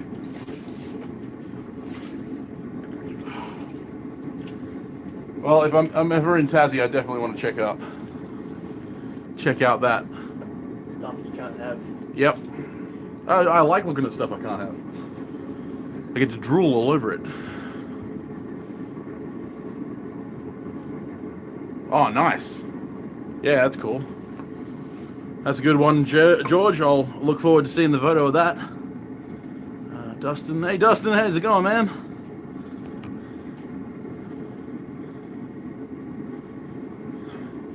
Yeah, well, Dustin, we've all got bench vices, but we're all talking about leg vices because, you know, that's what we've got. Yeah, and he's trying to refurbish his 5-inch, but he's been taking 6 months about it. More. 6 more? Yeah, it's probably like a year now. Yeah, maybe. At least no one here paid $16.50 for a 7-ton fly press. That's worth half that. Not even half. That's the big screw presses. Yeah. Flywheel. Yeah, the two big long arms, and you throw it in a circle, and it's got the press. Oh, okay. It's a forging press. How the hell is this? Too Huh? big? No, one person. Oh, it's got like a big torque multiplier on it. Well, it's just a really large screw, and it's got really, really fast threads. I love fry presses. Is that what you're using, Jason? Oh, it is. Yep. Oh. I love fly presses. Anyway, until they make, check out if there's a maker's mark. If there's no maker's mark, then it's hard to tell. Yeah, you can never really say for sure without a mark, but... Yeah, I wish I had a fly press, because that would make making hammers so much easier. Although I do have really good strikers, so I can't say that. I got two very good friends that swing a 7-pound sledgehammer like an 11-kilo sledgehammer. Yeah, this is getting pretty long now. Well, yeah, that's kind of the idea. I guess I'll do the back end by myself. You want to? Can you reach it? I can. I'll go on the side. I'll just go on the side, yeah. Yeah. I just might get in the way of the camera, so I might move the camera. There you go. You go. No, I don't want to be behind you. Oh, like that would be behind. Yeah, this one gets a good angle of the forge.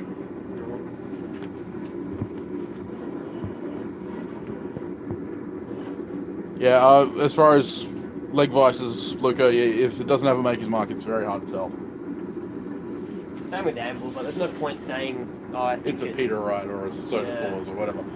I mean, a lot of the time you can tell a Raffling house, even if it's not marked a Raffling house, purely because of the design, but that's a Raffling Yeah. house thing.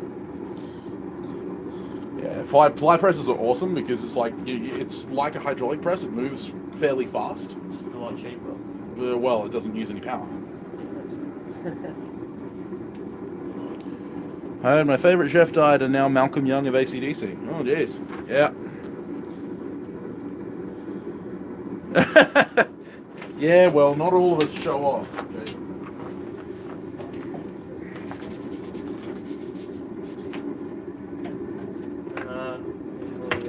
About there.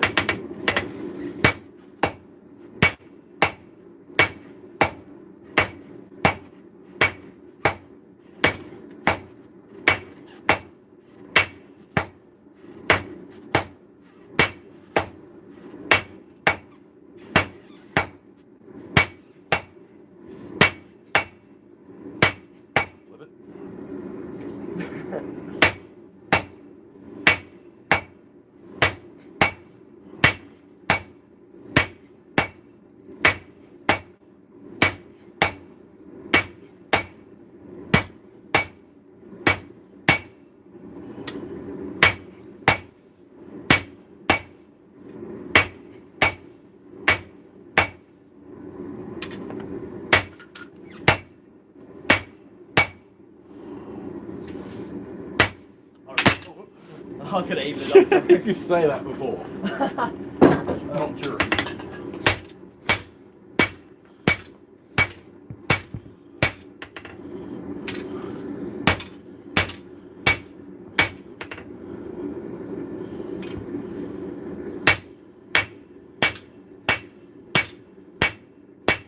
Oh yeah, cool.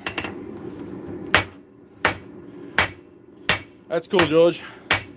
You know, we're talking about fly presses, not hydraulic presses, but hydraulic presses are awesome. Same thing, really. Same thing. Kind of. Different premise. Yeah. I didn't know that, Jason. So if you can tell the country of origin, that'd be cool. And we're not drawing out the blade to re-weld. We're just drawing out the billet to the blade. Basically, this isn't a folded process. This is Hon San Mai. So we've got before us all the folding's been done. We didn't do the folding. Yeah, no. So we didn't. Yeah, we didn't really do any folding. Basically, we've got a high carbon steel with a wrought iron welded on top, and then cladding either side of shear steel. So the shear steel and wrought iron have the folds in them. So when we polish it all up, you'll see the lamination and all that. Yeah. So there's going to be a lot of laminations. There's going to be a lot of patination on the blade, but it's all going to be pre-forged into it. We didn't have to do the work for it.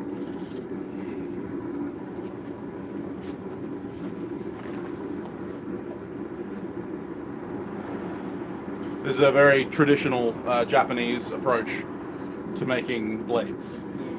We got gas all over Japan. Yeah, we got gas and wrought iron and all that kind of stuff straight from Japan. Not.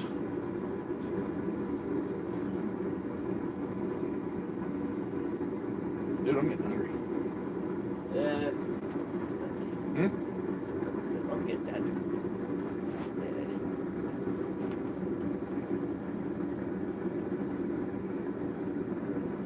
Yes, this is the guy with the endless wrought iron. He has 100 kilos of it sitting over behind that bloody car. And then another full. And then another freaking 40 kilos of it back there. That might be 80. The easy way to tell wrought iron from mild, without breaking it, is to get some acid, so some ferric chloride, even vinegar will do it over time. Clean the steel, clean the wrought iron, and then dunk it for a while, leave it to sit, and then pull it out. If it's showing a pattern, it's more than likely wrought iron. If it's not, then it's more than likely either shear steel or mild. I can show you all the real secret. I'll show you. The breaking it? No. No. You don't have to break it, you don't have to edge it. This is magic. Oh, the spark tip? Okay, he's got the secret. I have no freaking idea. Alright. It's a bit hard to do it while holding it. I don't know if you'll hear it properly through the mic. If you hold it just right. It rings, it has like an after ring after it's been hit, like... Oh, not that way. It sounds like a piece of glass. Whereas the mild is a bit more like clunky. A bit more like a bell, I guess. Like... It's pretty hard to distinguish.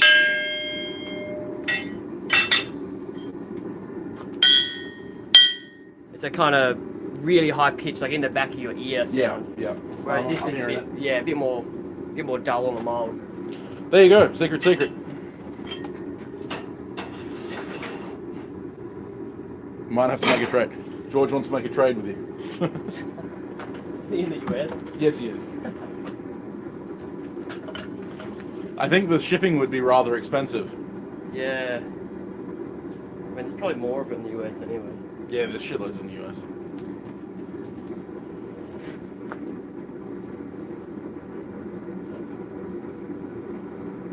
And you guys in the US, you could probably get wagon wheels for like a bloody $5. Yeah. And then that was just the outside of the wagon wheel. It's like a rubber but steel or iron. Rubber but iron. Yeah. It's the outside of the wheel. It's the tire. Might just even this up again and then slide. Yep. Good to go. Let me know when you get them tired and I'll try it out.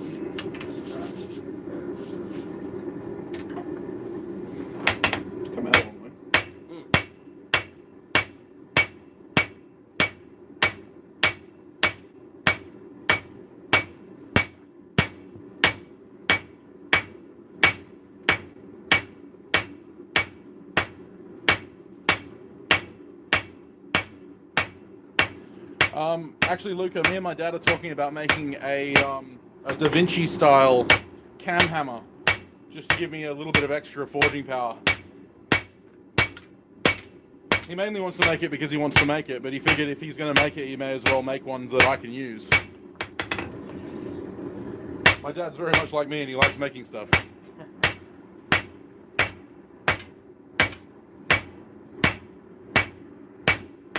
Ooh, I feel it.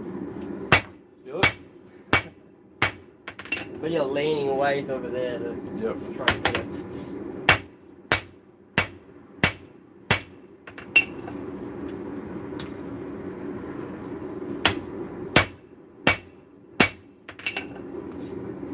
Yeah, wrought iron's playing pretty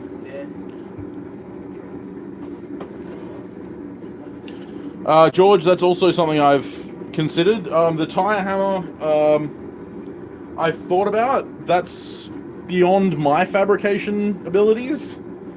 There is actually plans on the American Bladesmith Society webpage of how to build a tire power hammer, and it looks freaking awesome, and I wish I had all the steel to make one. But no, the Da Vinci style cam hammer is something that I'm definitely looking at, because it's really simple, so it should be easy to fabricate. As far as a treadle hammer goes, I have thought about a treadle hammer.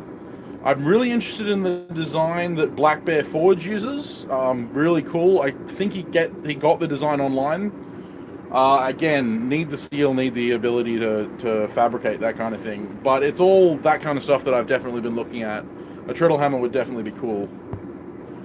As far as length of blade, we're kind of playing it by ear at the moment. Gravity, more than likely, Luca. Yeah, as far as blade length goes, we're kind of playing it by ear at this stage, seeing how the billet reacts, and how far we can get it by the time that we get down to the thickness we want. So basically, as long as it gets, that's how long it's going to be. Yeah. I mean, it still must be like 10 mil thick or something. Oh, easy, yeah, easy. If only we had calipers. I got some in my room. Ruined the temper on them though. Oh, we got that little down there. That's all.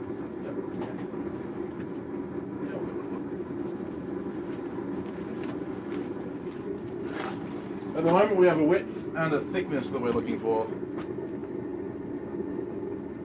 As far as thickness goes, we're at about, Give or take about 8 mil. Yeah, about 8 mil.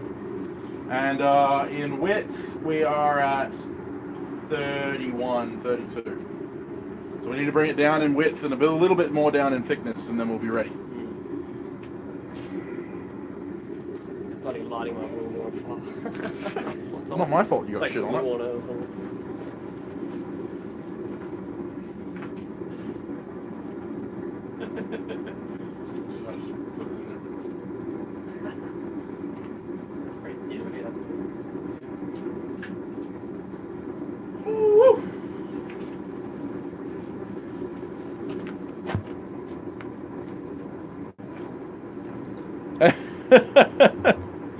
You can steal an Anyang from Bruce Beamish if you're low on money. Steal an Anyang, yeah, right, okay. Sure. Are they any good though? The Anyang power hammers, as far as I'm aware, they're okay. I think Bruce Barnett's got one.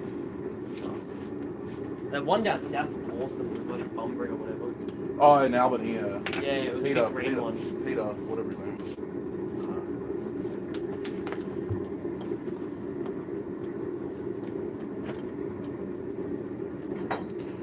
We'll have to see, Luca. I don't know when I'm going to get around to making it. It'll depend on when my dad is ready to make it. After we get that, then we'll make a sword out of a ball bearing. Yeah, a roller bearing. I'm not sure I'm up for making a sword out of that, to be honest. Probably could as well. Oh, you probably could. Wait, how much? Oh yeah. Oh yeah. That's big. It's heavier than this. There's way more steel in that than you'd need. You could probably fucking draw a great sword out of that. You having a go? Yeah. I'll go off with this. Don't kill yourself.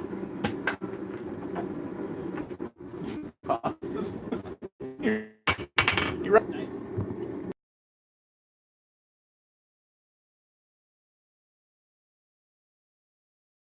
Sydney knife shop, I believe.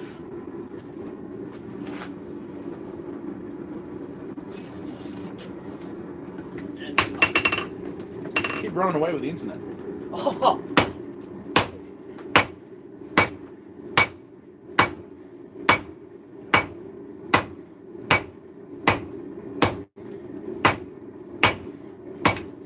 So much better now that the pain's gone. That was a mishit.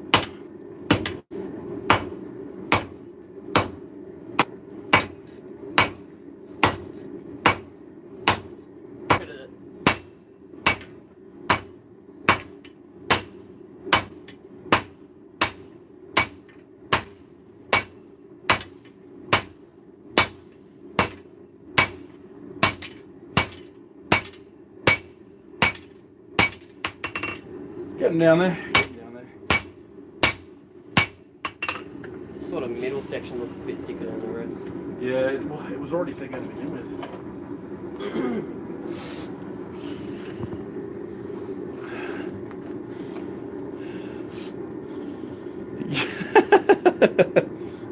What do you say? I'm shifting steel as fast as I can. Damn it. Yeah, you can really tell this guy does a lot with bigger sections. Yeah. I'm using my light hammer. It might burn me though. Sorry, Jason. Was that yep an answer to Sydney Knife Show? There was a little bit of give in that. If you're going to be at Sydney Knife Show, I'm going to be at Fire Pants Fabrications table. So come by and say hi. It'd be great to meet you.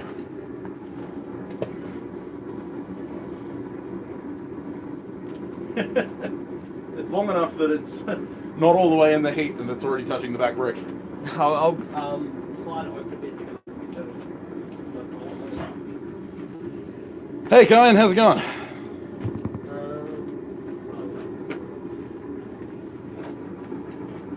Sideways, I guess.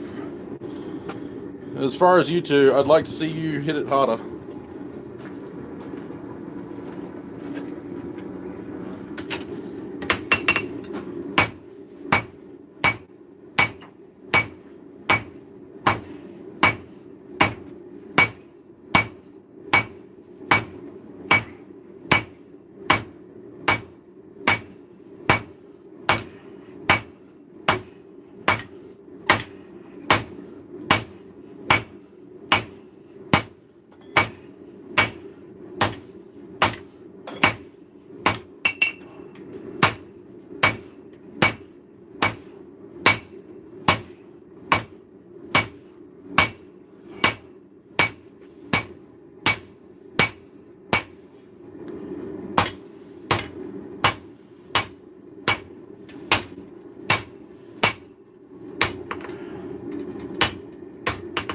Damn, nice work.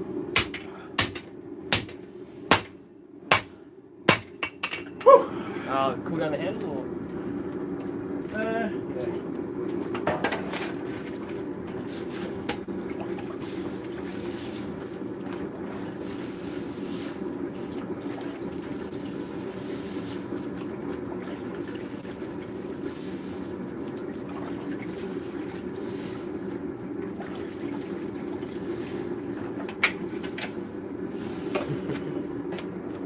He was asking if the stream was still good or something. Huh? What was he saying?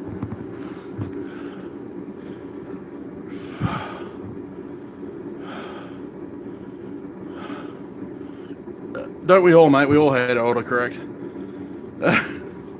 Good to hear you're drunk, Kyan. Who? Your natural state. One of my friends.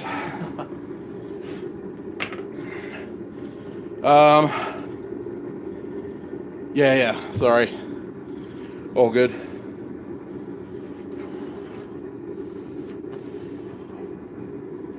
Yeah, now the stream is hoping to go to the shore.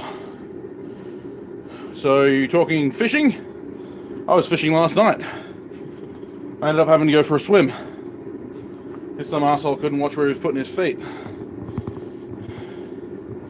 Kicked my rod into the ocean.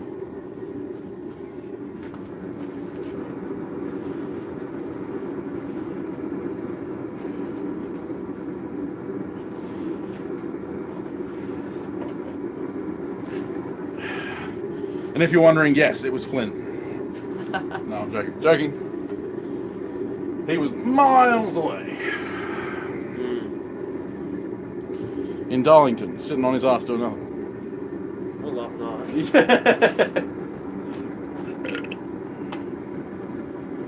High quality stream. I could be finishing up the cheese night. Huh? I could be finishing up the cheese night. It could be. Yeah, I thought I should. Just got rid of my marshmallows.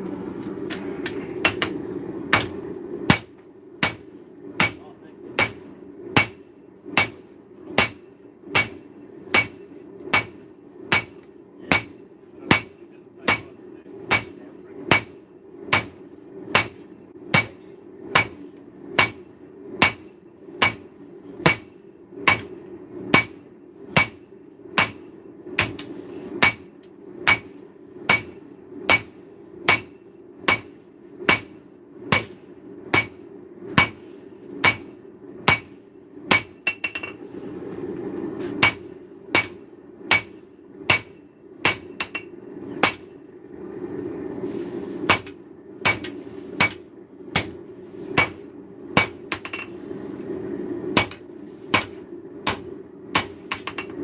Well, we're getting there. From a billet that started out about that long, we're now twice and a bit that length. So we're getting there. Draw that together.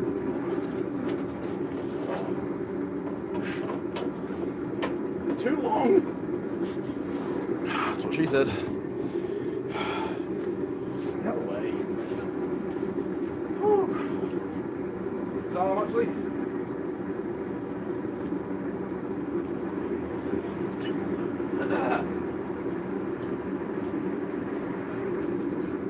Oh, excellent.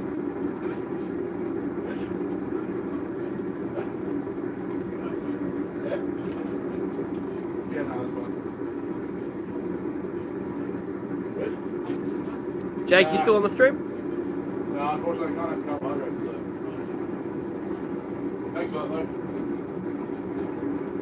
That's alright, I can probably do pastry, that's fine. Don't make any special. Oh, that'll work.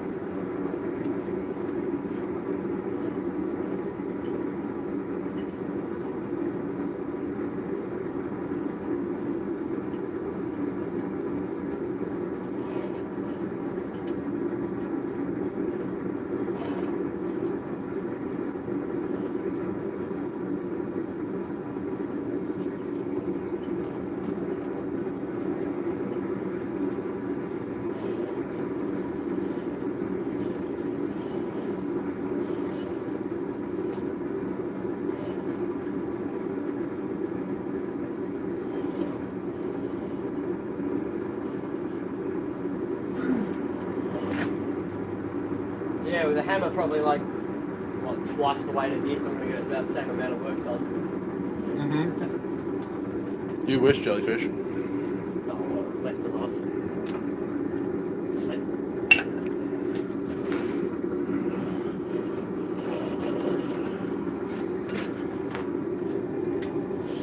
See, it's a bit thick out there. Yeah.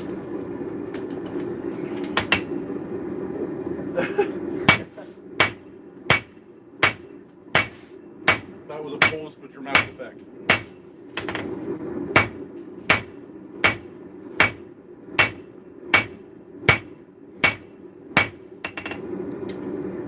We'll get it back to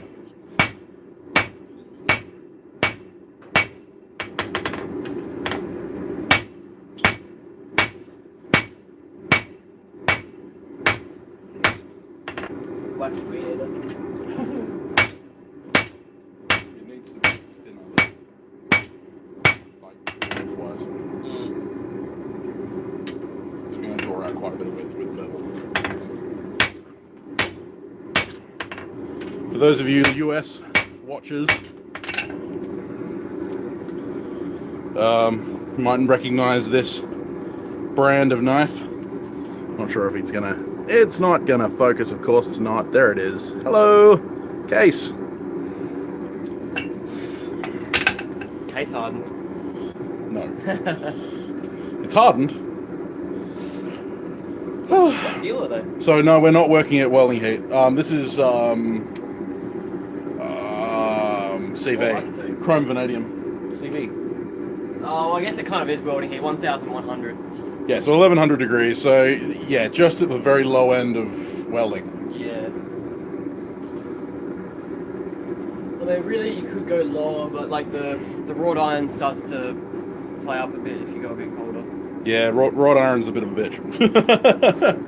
It's awesome to work, but it can fray on you real fast. Like in points where the weld is, because the wrought iron's full of slag, at some points the weld from the wrought iron to the other bit of steel is just the slag, like kind of stuck to the bit of steel. If you do it too cold, the slag isn't molten and it just shears off.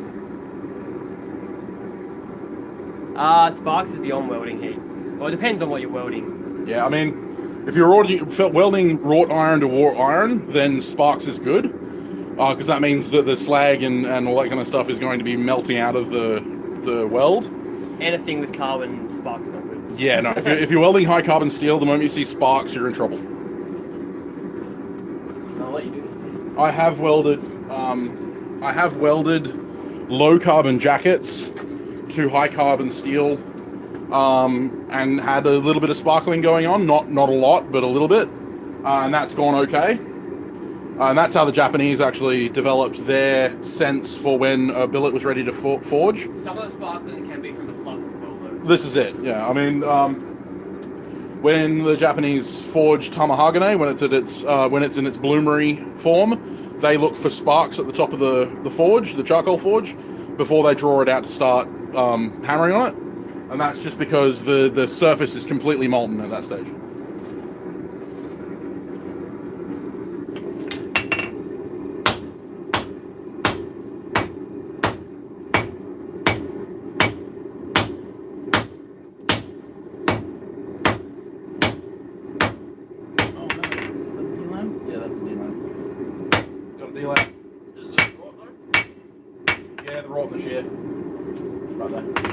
Oh no, that's just a mushrooming over. Oh, mushrooming, okay. Yep, we're good.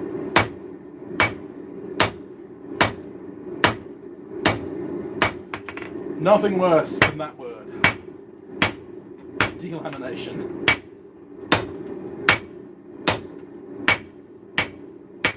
It's a word that makes my heart cringe.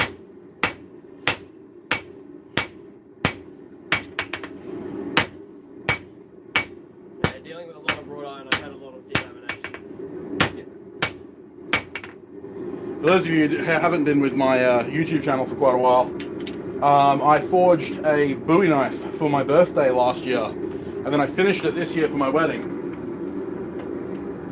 And Good on the one day. what you don't know is that Bowie knife blade was actually the second Bowie knife blade I'd forged for my birthday.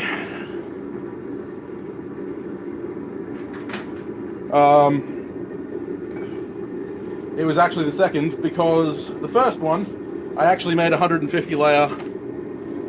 Yeah, it does stab cake pretty well. I made 150 layer Damascus pattern with Kine, actually decryption. And unfortunately, just after I'd forged the bevels in, I found a delamination, and after I tried to chase it out with an angle grinder, it turned out that the delam went right the way through the billet, so unfortunately I had to throw it out, and that was heartbreaking because that was a day and a half worth of work, but the Bowie that I came out with was actually quite cool. I like it. So welding heat for high carbon steels, one of the best ways to see is looking for the smoke from the borax. So the borax will start to smoke. It's a very ethereal smoke. It's you take the steel out and it'll be kind of there'll be long streamers of white smoke coming off it.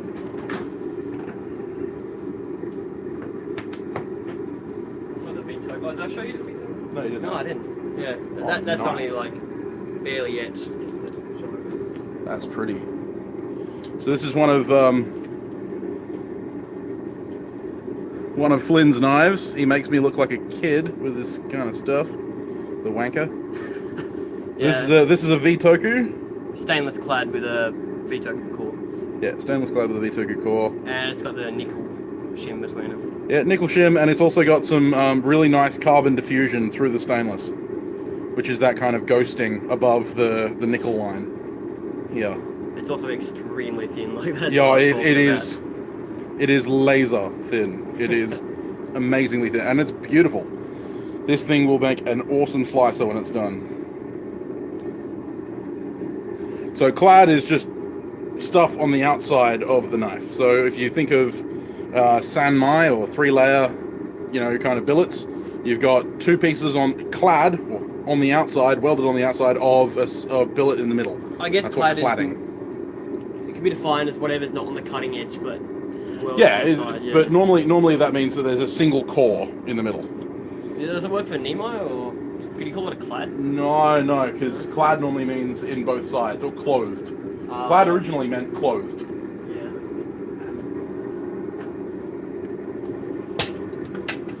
So for Nimai, which is 2 layers, traditional Yanagiba or sushi knives have 2 layers, a layer of low carbon, wrought or mild steel, welded side by side with high carbon steel to allow the chisel grind that they use. That is not clad, it's just welded.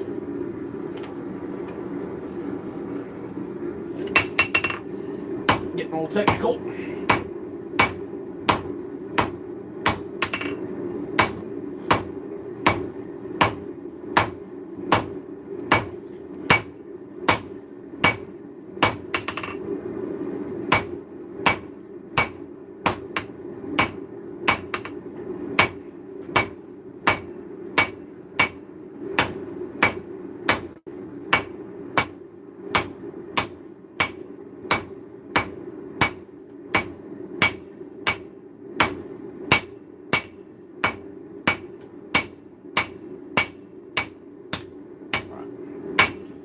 That's about the thickness and the width I'm going for, right there.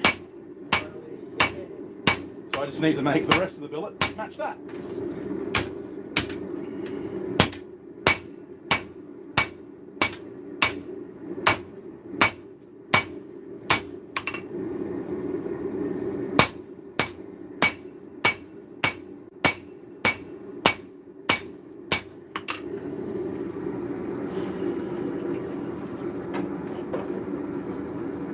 To grind off that mushrooming before we forge the Sonobe. Yes, I do watch Game of Thrones, and I'm sure Flynn does too. Oh, I did. He did once. Once. Never again. Oh, I watched like 3 seasons. It's like meth. No, not Yeah, once. you get up to the point where you got to wait for new episodes, and you go, Yeah. That's it. That was the way I did it. So you're not having another? nah, this is yours. I'll grab it. Yeah, whatever. Cool. Don't drink and forge, kids.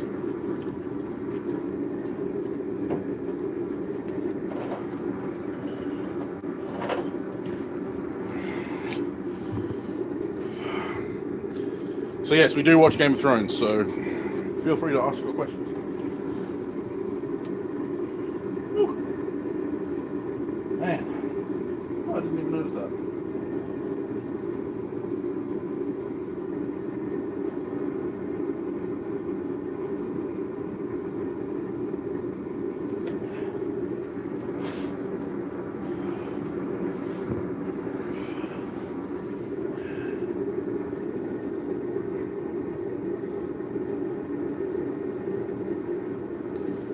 Yeah, some of the weapons are really cool. I like Ice.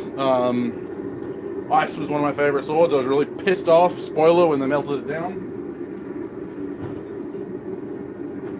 Especially because that's not how you make a sword. This is how you make a sword.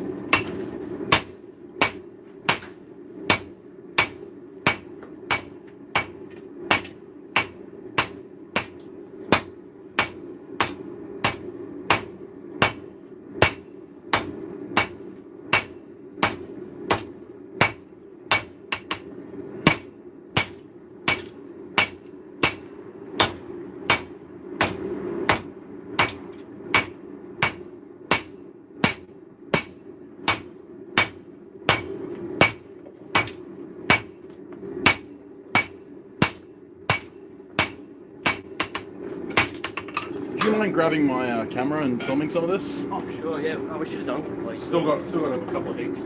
Yeah. So, yeah, we made this flatter pretty makeshift flatter. Bodgy flatter. But it worked really well. Saved us a fair bit of material that we didn't have to grind flat and whatnot.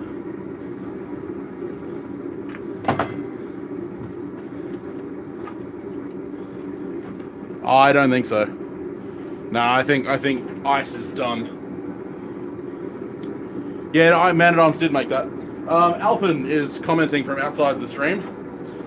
What a weirdo.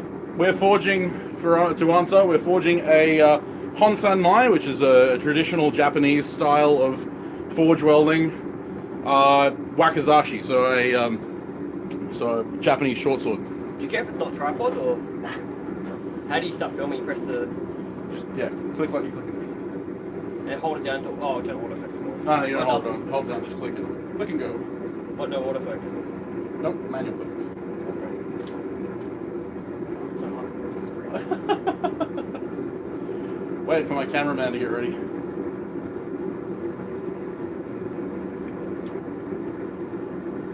Good? Yeah, go for it. Oh.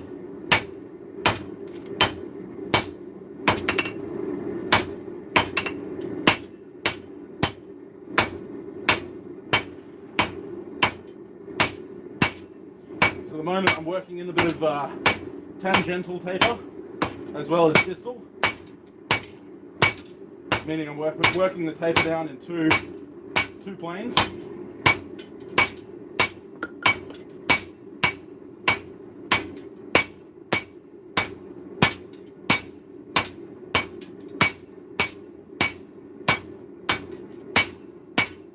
Yours is filming, by the way.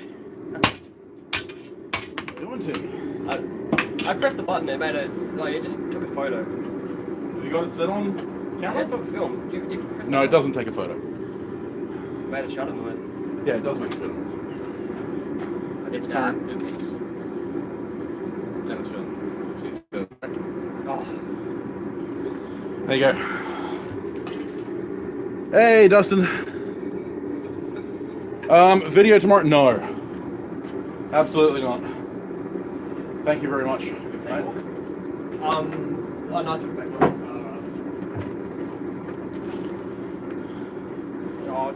No, there won't be a video tomorrow, unfortunately. It's worth the wait, though. Oh yeah, absolutely. This is going to be awesome. No, I actually feel it's on your camera. In answer to Alpin's question, who's commenting through my Facebook feed, which any of you who can't comment on the live stream itself, please feel free to send me a message at Sam Towns on Facebook, and I'll be able to answer you. But as far as your question, have I ever worked with Meteor? No, I haven't. I know Jack has. He did a really good job.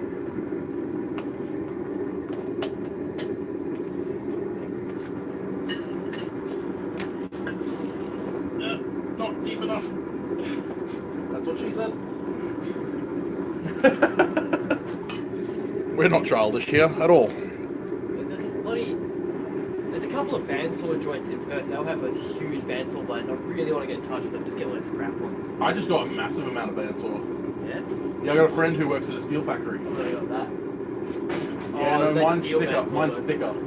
Steel bandsaw will be like 1075 though. Not 15, 20. Yeah. It's just like 15 and 20.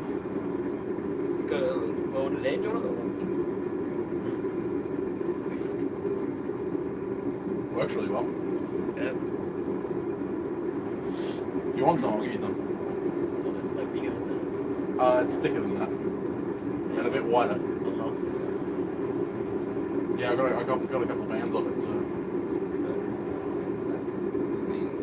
About that wide. And about 2 mil thick. Yeah, that'll be awesome. Yeah, I'll give you a couple sections if you give me a section of shear steel. Trojan. I don't know if I can give you a section of shear steel. Oh, come We'll on. see. Come on. I got this much of it. Is that all you got? Yeah, that's how much we got there. This was that cut in half. Yeah, right. Like, I guess I'll give you half. Don't give it up if you don't want to. I know I can get more, just like I couldn't just snap my fingers and go buy more. I have to hunt for it. Yep. Come on. Be happy to give you some raw stuff. That was very light.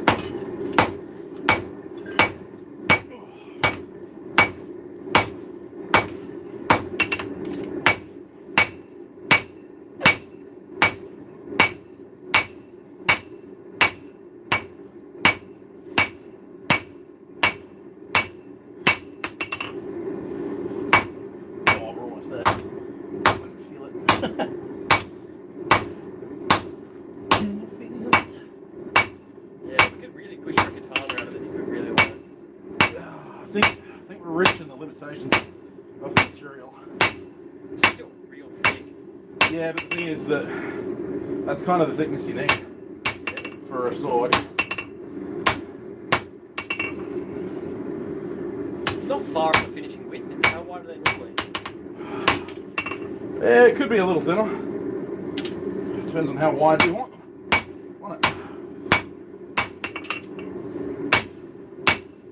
You can tell we've carefully thought out the cross section of our wakizashi. Carefully processed the plan.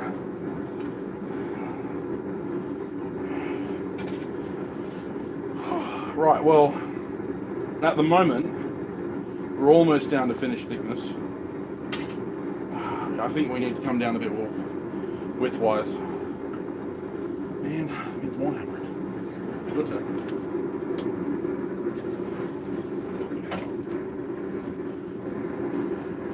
All right.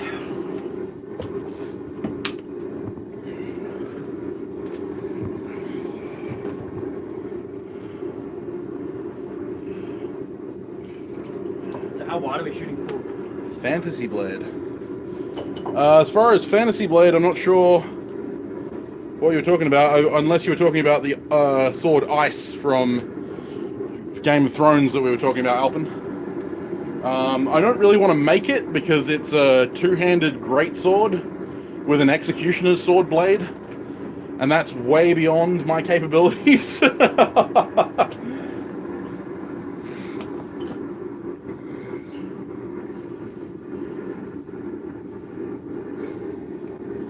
yeah, so I'd love some Meteor. If you want to give me some Meteor, I'm more than happy to have some Meteor. But We're taking power hammers. yeah. But yeah, no, it's definitely not going to be forging any great swords anytime soon.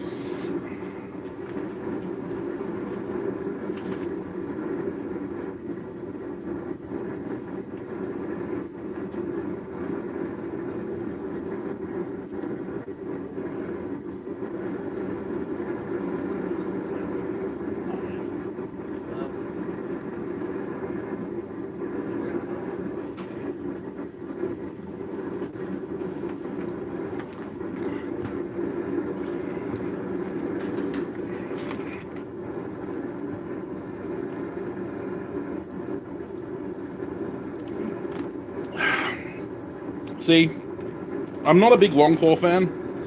I actually don't like Longclaw. I like longswords, but Longclaw itself with its sideways pommel always gets me a little bit.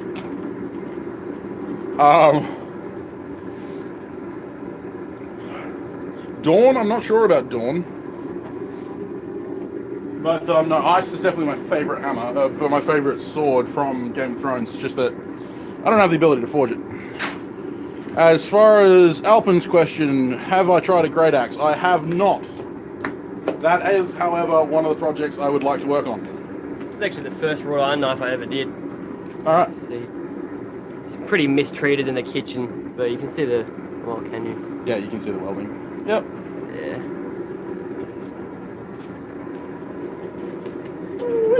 Alright, that's hot. Pick up my hammer.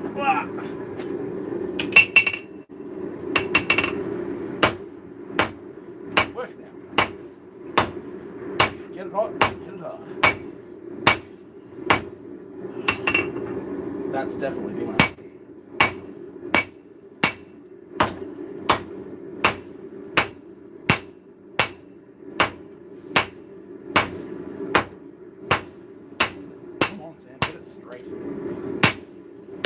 aiming for 7 mil?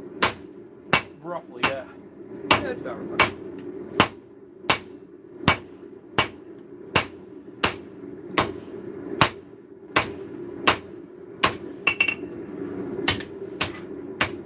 Reckon we can crank it up to welding, get some borax on that. Where's the deal at? It's all along here. See that there? In here. Right there.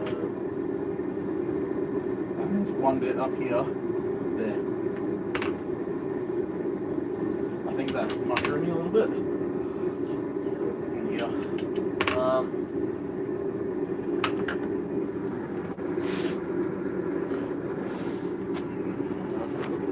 That's 7 mil. We're pretty close. There. We'll bring it out and we'll grind it, see what it looks like. Yeah. Usually it ends up being really shallow, that kind of stuff. Yeah. You can work the rest down to basically what I just forged. Yeah. Hey man, sharing is caring.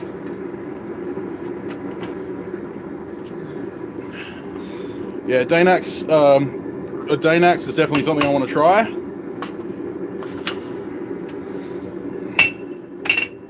And yeah, good luck to you, Dustin, for the forge-in competition. Hope you win.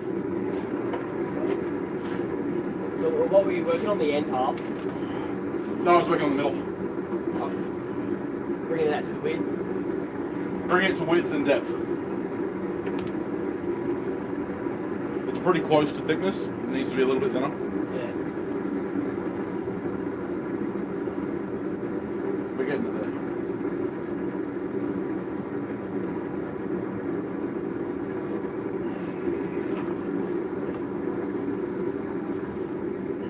Have you already had your one of these? Or? Oh, I didn't have one, I don't really like them. Like straight.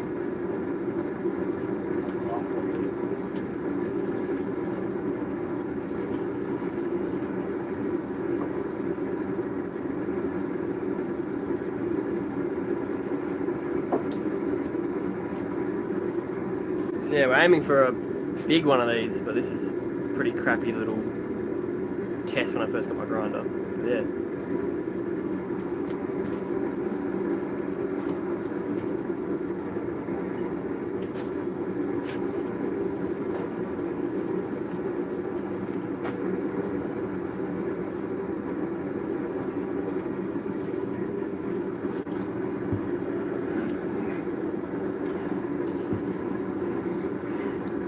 Flynn does have a YouTube. He can answer you about that. I only got one video. It's just kind of like just to make the channel. It was just flint sharp knives if you want to look for it. Okay, so all wakizashi have a certain amount of sori. Alpin's asking the question, is this going to be a straight blade or curved? You can't really stop it curving unless you accounted for it before quenching, but that would be too difficult. Because we're planning on clay quenching this traditionally, Well, even without clay quenching, it would curve. it'll get a little bit of sori, yeah, because there's high carbon steel at the edge and there's soft wrought iron in the spine. You're going to get an amount of curvature anyway.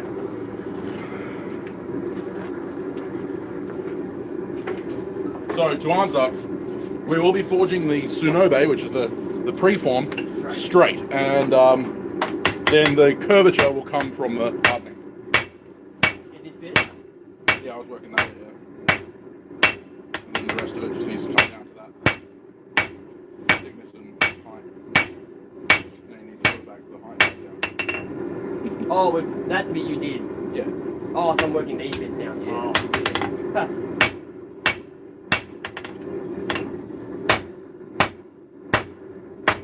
The handle's getting a bit long. A little bit. I'll quench it off.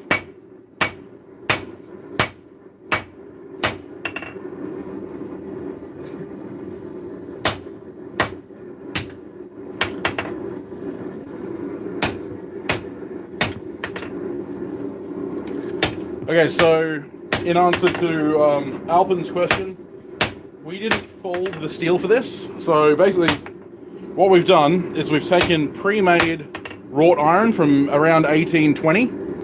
which has a number of folds in it. Will be quite a large number of folds to refine it. As the core of the steel, the Shingane. The Shingane. Huh? The back end of the core. Yeah, the back end of the core. So we ended up, what we've got is... Ooh, that's a nice blister. Oh, yeah.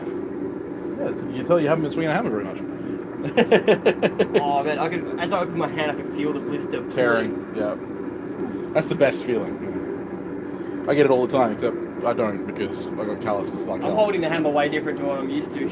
Yeah, well, you'll get there. Anyway, so the core already has quite a number of folds in it because it's wrought iron. The cladding, the sides, are made of shear steel, which again is wrought iron that's been refined and refined and refined. And during the refinement period, they've also carburized the iron to create high carbon steel. So that will also have a certain amount of yihada, which is pattern. The sides would have like upwards of 100,000 folds. At least 100,000 layers, if not more. Oh yeah, 100,000 layers, not folds. Not folds, yeah. At least 100,000 layers, probably more.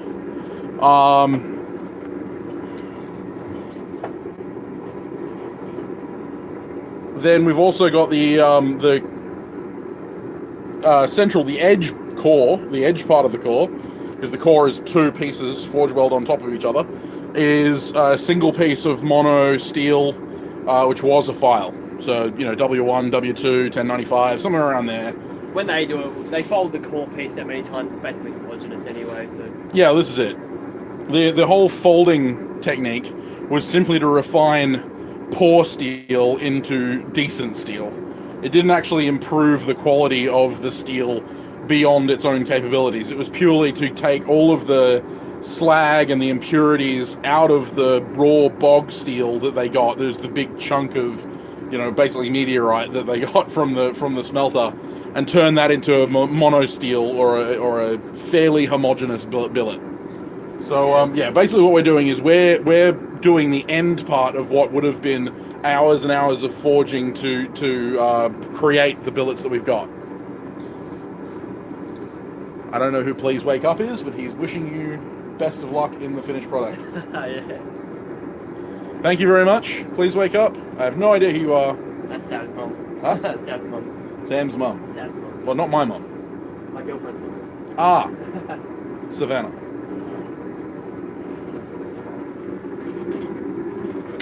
That sand is really starting to melt. Oh yeah, Oh, well. you got a hammer.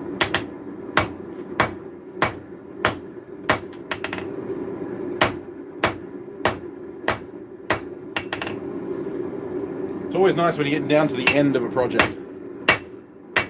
Should we get some more footage?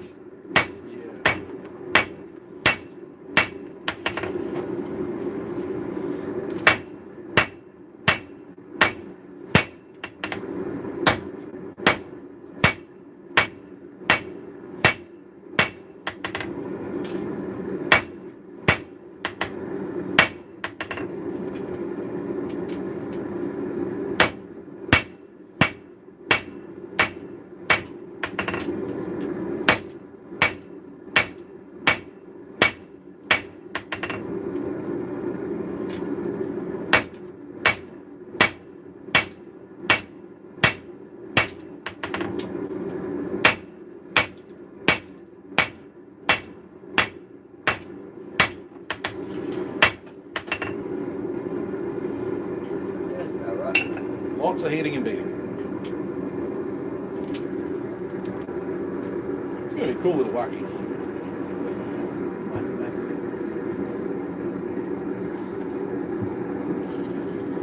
I will probably do some cutting with it. Test cutting, well, you know, all cutting is testing, really. I'm not sure that we're going to be using it competitively. It's going to be more of a display piece more than anything. Whoever buys it, I guess. Yeah, I would do it up as a usable piece, fully usable.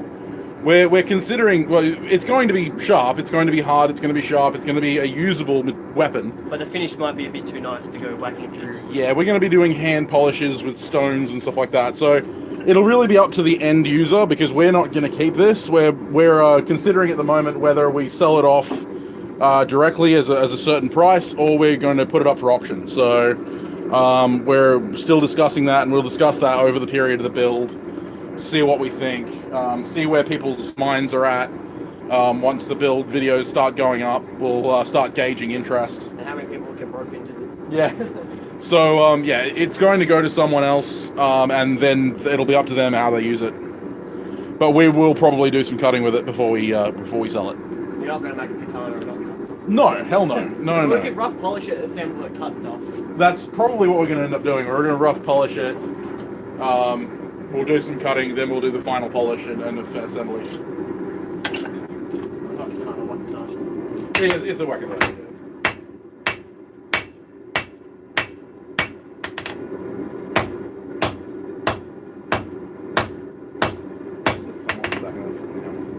It helps my listeners.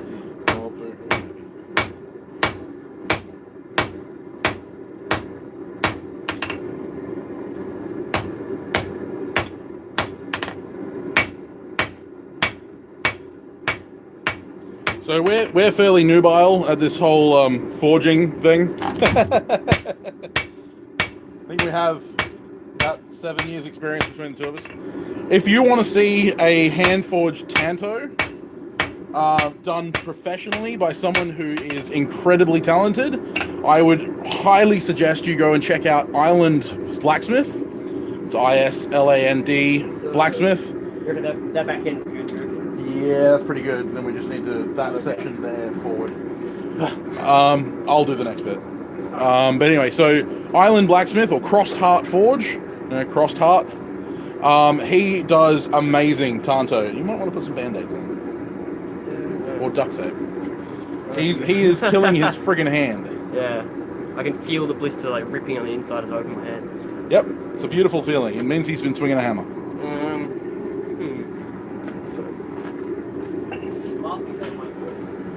They might. I think we got proper band-aids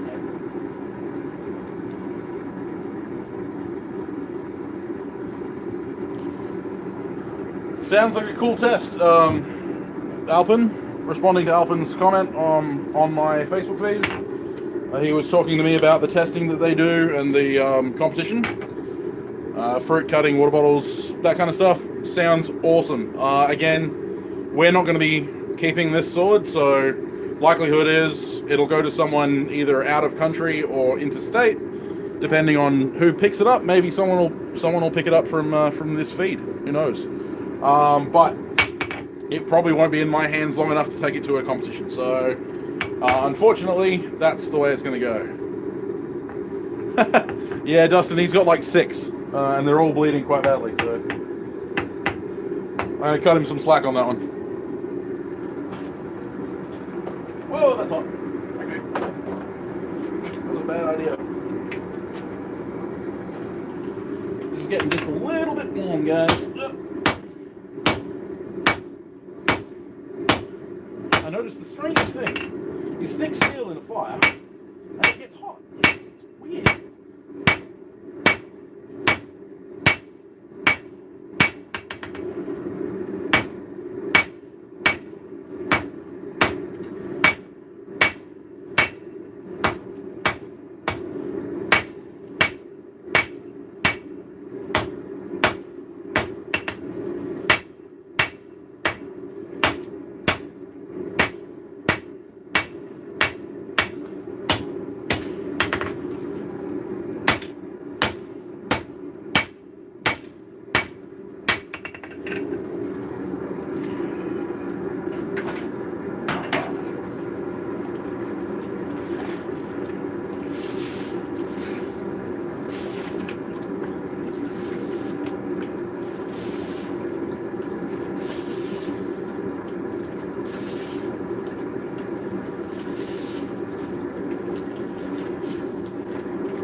Alright, so we're getting to the point where we're getting to the cenobe. Yeah. I actually have a couple of sets of gloves. And I have one set with me somewhere. Oh, there it is.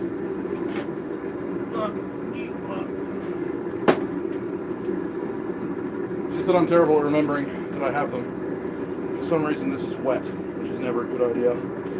But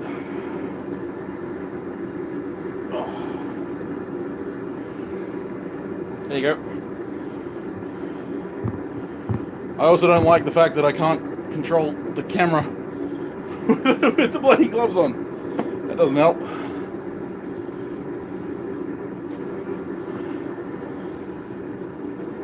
No whiskey here at the moment. Unfortunately, all we've got is cider and beer. Hobart's finest. I got some Grey Goose. Someone's telling you to pour whiskey on those blisters.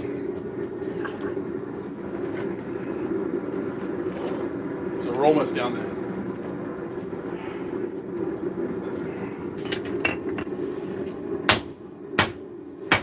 So we're getting real close down to the final kind of dimensions laid out to the bar we're working.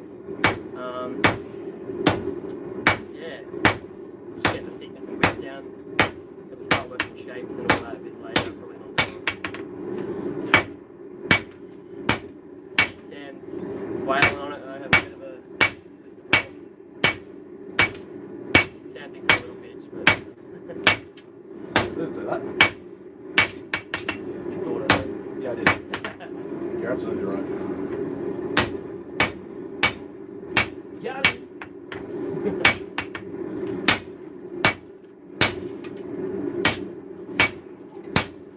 Pretty sure. One more run at the thickness, and we'll be right there, and then we can cut and form the tip. I'm putting my money on 2 more runs. This man has no faith in me. Oh shit, it's gonna end. Unfortunately, we don't have pine tar. Pine tar. Pine tar is really good for blisters, apparently. Pine log. It's pine log, yeah. Cold baking grease. That's good for blisters, apparently. Love all the home remedies, guys. Thanks. Wish I had nails. Also, I don't like getting stuff on the kids. Mm-hmm. Once I was at school, I was bored. I had a we're in the computer lab, Hello there. and the monitors on the monitors in the lab had a logo on them, and the logo was like embossed metal, but it was really thin. I was picking at it, picked it really hard, went under my nail all the way. Ow. Yeah. Yeah, I had a kid in high school in woodwork using one of those rotary disc grinders like that, and he was pushing a piece of material into the thing like this, and it's just folded over on him, and all 8 of his fingers have gone into the grinder between the table and the rotating grinder disc, and it sucked off all 8 of his fingernails. Yeah, that was pretty. That is. That was beautiful. Do you want a bit more film on yours? Yeah, get that. He says 2 more runs. He hasn't seen me work quickly.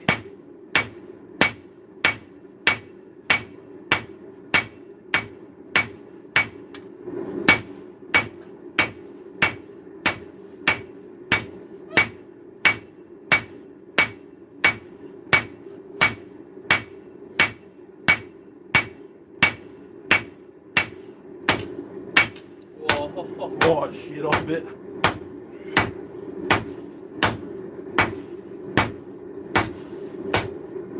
What happens? Haste makes waste. That's why I said 2 heats.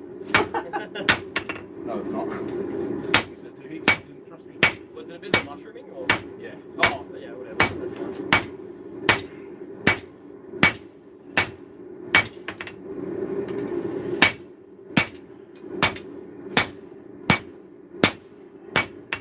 Two eats my ass. Yeah, well, it's not finished yet. It's not a sword yet. We weren't going to finish the sword in 2 heats. What I reckon we do is give it a flatter. Yeah, help us work out how much metal we've got to work with. Yep. Awesome. Now we're going to use our really super bodgy flatter that we made to straighten out the billet a little bit. They can't see that. Yeah, so this is our super bodgy 5 minute flatter. 5 minute flatter. 5 minute flatter. It actually works really well, which was surprising. A lot of use, Saddle saws are indeed blisters on your butt. Saddle saw. No. That's blisters on your butt. PSI, do you run the forge for general forging and then welding? This one. He's running, at the moment, he's running 4 to 5 PSI for general for welding, and about 3 PSI for forging. That's with a 1.2 tip in it. Yeah, it's got a 1.2 mil MIG tip in it. Well, that 0.8 tip I was running about 10 PSI general forging, maybe 15 forge welding. But yeah, I guess the bigger the jet, the more gas you're running at a lower pressure, and the lower pressure, the slower the gas is moving, so it hangs around in the forge body longer, so you end up with a higher efficiency because the gas isn't just blowing straight out.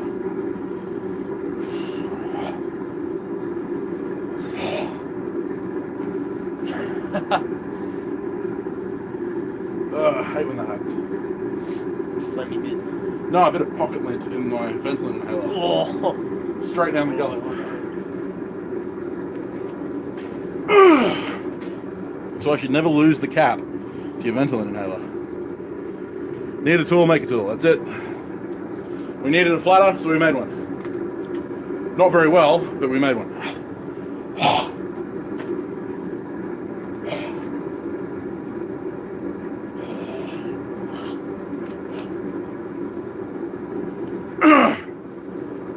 Don't mind me just dying off screen.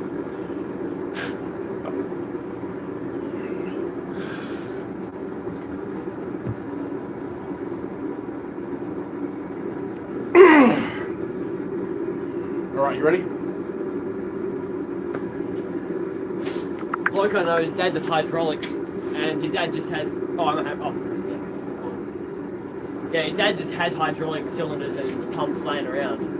So hopefully I can weasel out a press at him.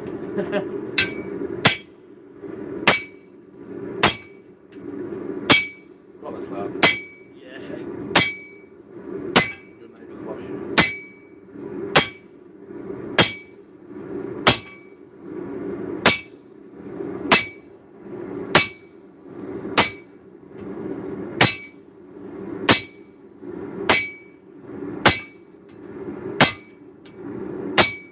Fair bit of a taper. Yeah. Is that what you want? Yeah, it's supposed to. Oh, it is a bit thicker, I guess. Yeah.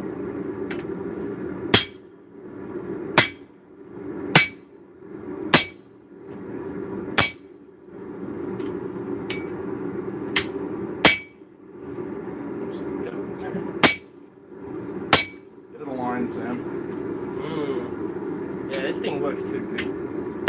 Works really well. It shouldn't work this well.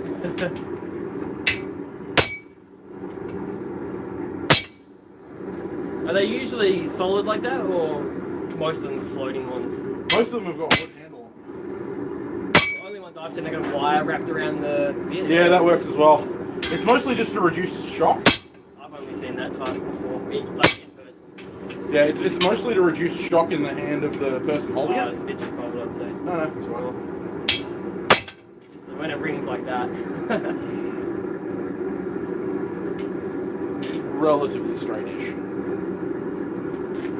But it's a pretty even thickness all the way down. Your calipers?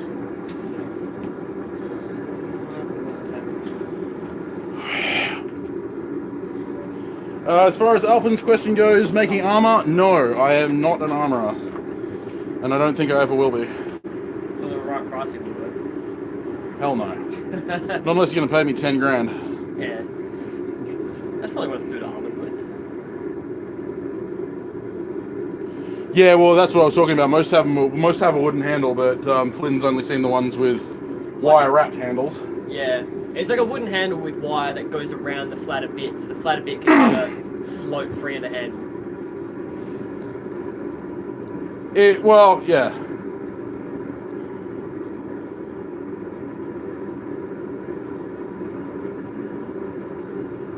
Yes, I have asthma, Luca.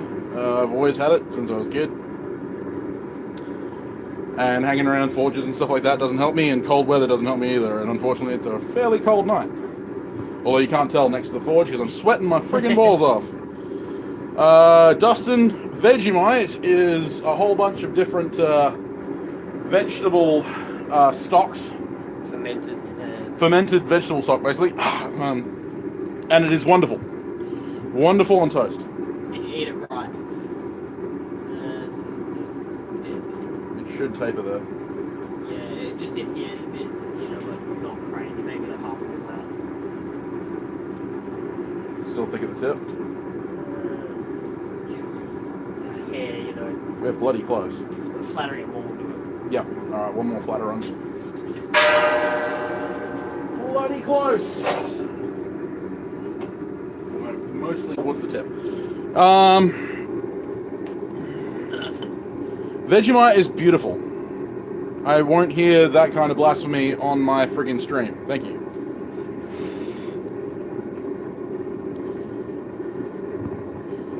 Well, yeah, that's fine. You can feed it to the cows in winter if you want to avoid one of nature's best spreads.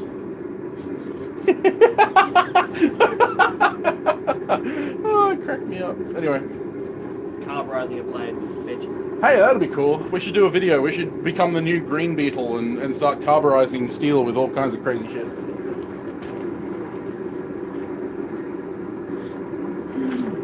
Hey guys, still here. Carburize some steel.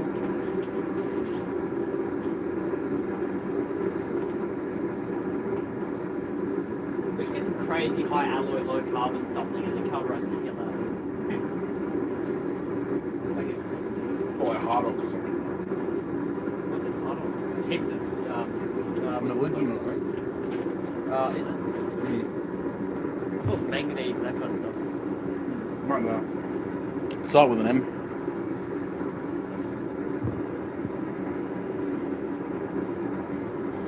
And yeah, if it looks stupid but it works, it's not stupid. That's my thing. And I've just been told that apparently Vegemite can also be turned into heavy malt beer, which means that Vegemite is so much more awesome than anything you eat. Yeah. Never thought of that. That's my Scottish friend Alpin, and anything to do with beer, he's in. Dude, homebrew is so cheap. I made like 40 litres of cider for like $10. And you come to the SCA, all they do is brew beer.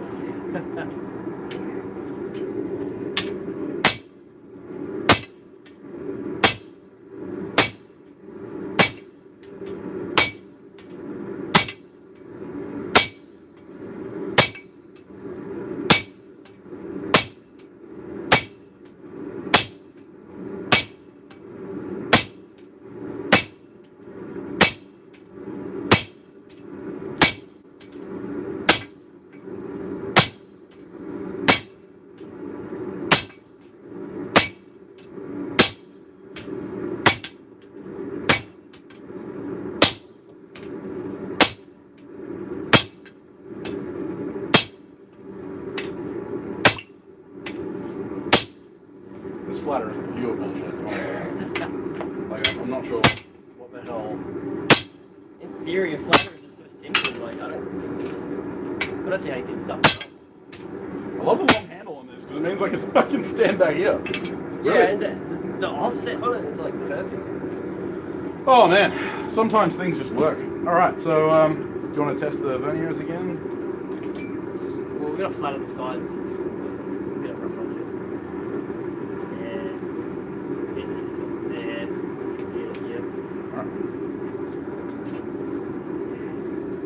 Oh, reading the comments. Send Pixie a flatter. Cool, man. I'm always happy to see pictures of forged stuff. And I have watched a couple of really cool videos. Torbjorn Armin did a really cool video on making a flatter. I just haven't got around to it because it's a lot of heavy hammer work and I just don't have the time. Never had that, but I'm always down to try new food when I get to there. Well, you can try it out.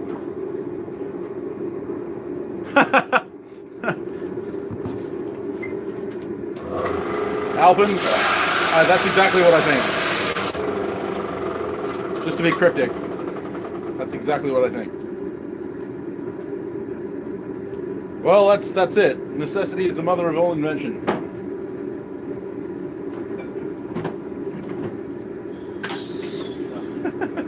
You're dropping stuff. You can help me swing a hammer on this, or you just Oh, yeah. Fuck yeah. God damn it, fast forwarders.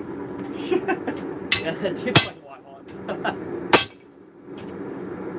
I didn't think it was going to take long.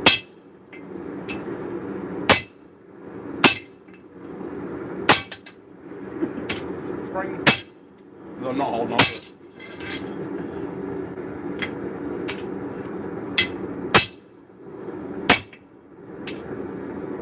All of Darlington loves us tonight. Yeah. It's already pretty fucking straight. We're going to reflatter the edges, yeah? Yeah. Alrighty. It's coming along, coming along. The welds are holding up nice too, which is nice. Although I didn't have any doubt. Yeah. Oh, that. Oh. Yeah, this. I didn't have any doubt. Maybe I had a little doubt. What, the stainless to mild? Stainless to mild welding. The stainless to mild is fine.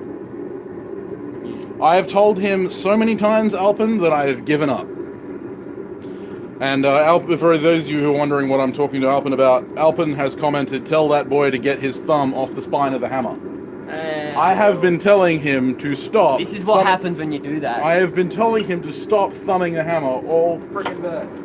I've seriously never had a problem with my thumb getting strained or anything, though. Well, no, but the thing is that it happens over time. Yeah. You're 19. Well, how long? Like, Keep years? doing it until you're 30. You'll see some real tendonitis problems.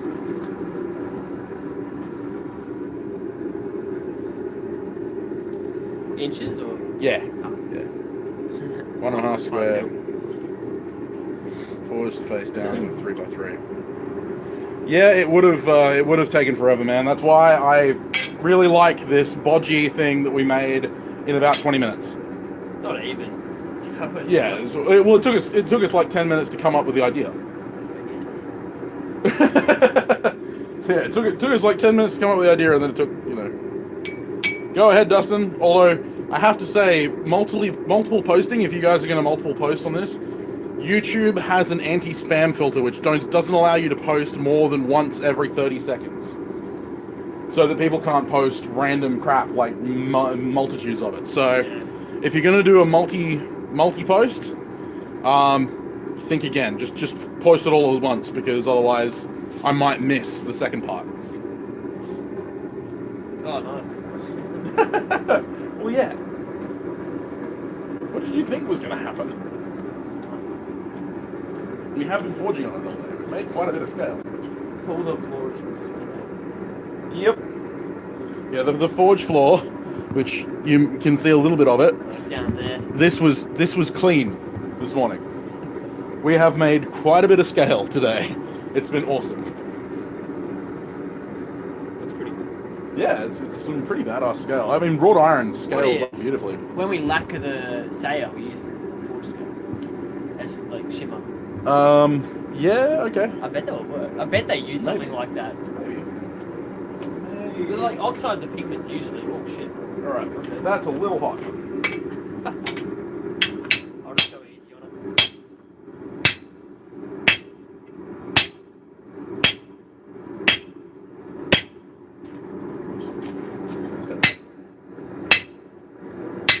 Look, YouTube, no thumbs. Look, he stopped firing the hammer. Yeah, it's starting to hurt my fist. Thanks, Alvin. We'll get his sissy hands trained up.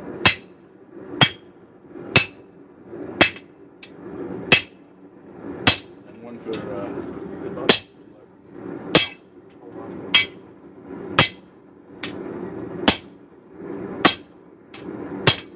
Yeah, just straight down knee mushroom. And the straight down blade. I love this flatter. Having never used a flatter before. I haven't. Yeah, I've never used a flatter before, and I'm now really sad that I've never tried it before. I've always wanted to make one of those auto flatters, like the Sit and Hardy, like a spring powered one.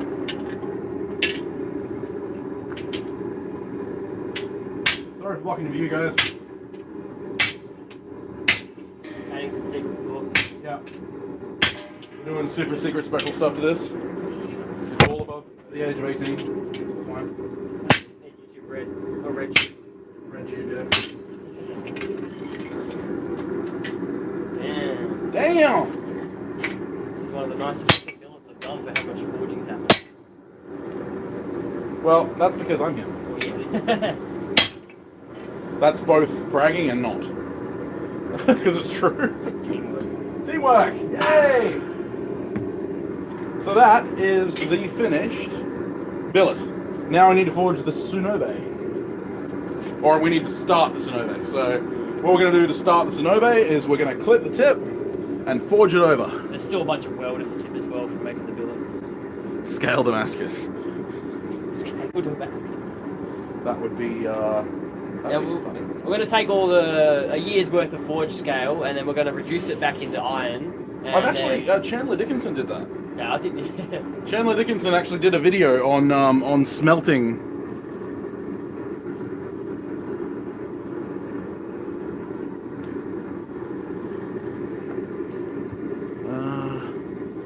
Two biffles and nails while using claw hammer.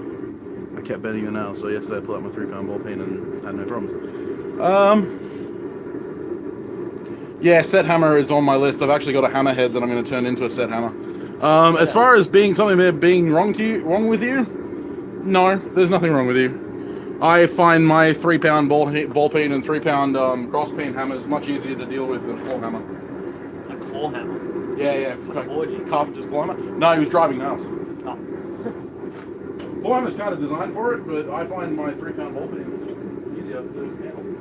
I hate claw hammers, it's ugly. Yeah. Right, so we need something to clip the tip with. Well, we can hot cut it or Well, yeah, we can. Or unless you want to grind it. I mean, you're going to grind it? I usually do. We'll hot cut it just for the sake of it. You're going to grind it? Really, after all the work we've done? You're going to grind it? Cut's the cut. This guy. This guy. So you're going to put the gloves on? Oh, yeah. I'll hold the billet. Yeah. There's the left-handed glove there. Probably don't need the right-handed glove. Oh, that's...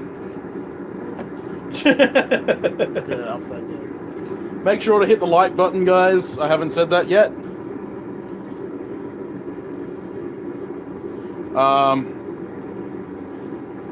Oh yeah, that's true. He might have done grinding dust rather than forge scale. I got Yeah, he's got about 5 kilos worth of grinding dust. Yeah, if you haven't hit that like button, make sure you hit that like button, guys. It does help. Please. Please. Maybe. No, I tell you what to do. Hit that like button, damn it.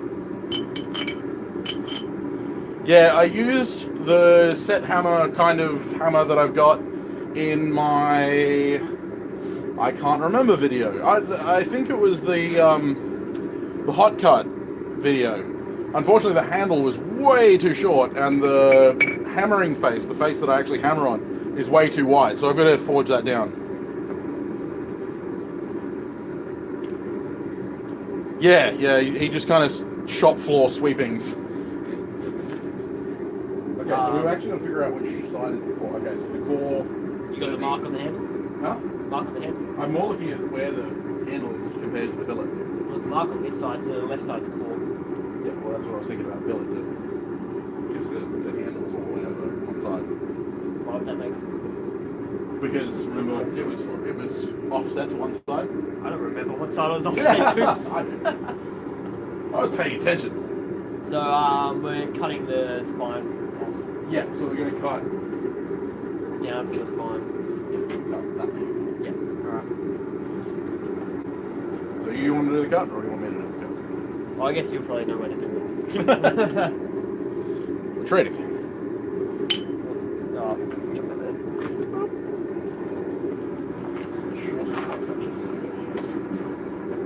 not a hot cut, it's just a chisel. It's a cold chisel. Yeah. So, the spine will be on my right. Yeah. So you're laying it down flat. Thumb off the handle. I would suggest it. Which side's cool? Okay, that side's cool. This is really short.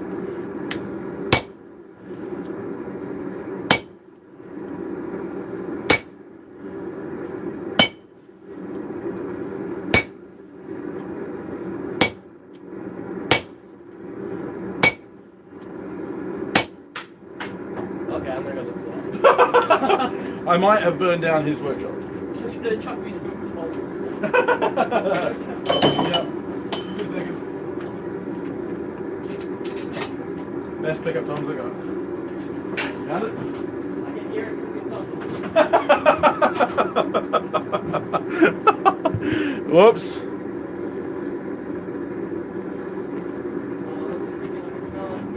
Oh, you know what we didn't do? You know what we didn't do? We didn't film it.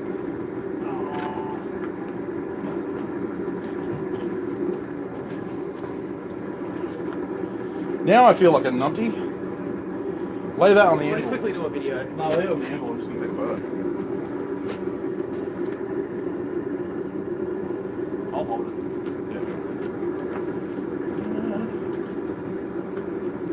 So I feel like an idiot.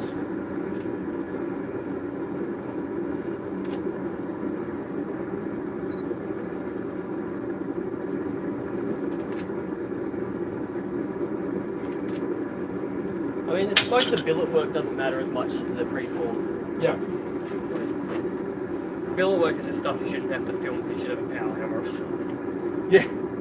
I feel like we filmed a couple of sections. We've forgotten that we're filming this for a YouTube video as well, so, oh. That's hot.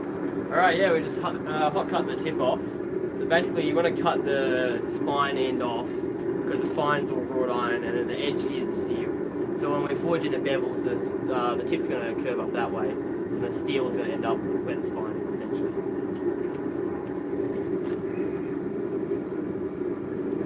Actually, we have to curve it before that. We curve it straight back now. Up to the spine? Yep. When you forge Japanese like swords and tantos, Yeah. you actually put it to its final shape before you forge the bevels. It's kind of counterintuitive to what we do when we do Western style forging. When Walter was doing it, he forged the tip specifically downwards. Yeah, Walter doesn't do it. He might have done a different He didn't. material movement. He wasn't using forge welding. Yeah. He didn't forge weld his. He did this mono steel. W2. Alright. If you reckon it'll work. No, it's not gonna work. I know nothing about it. Do we run that flat and get the... Drag off. Yeah. Can do.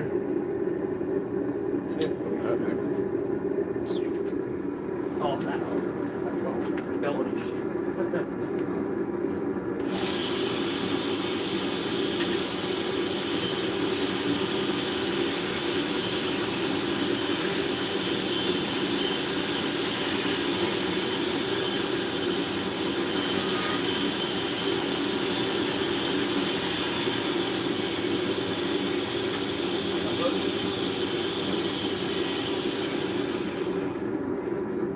Okay, so there's your finished tip cutting, and we just ground the extra rag off. And now I'm going to throw it back in the forge, and I'm going to forge that tip over.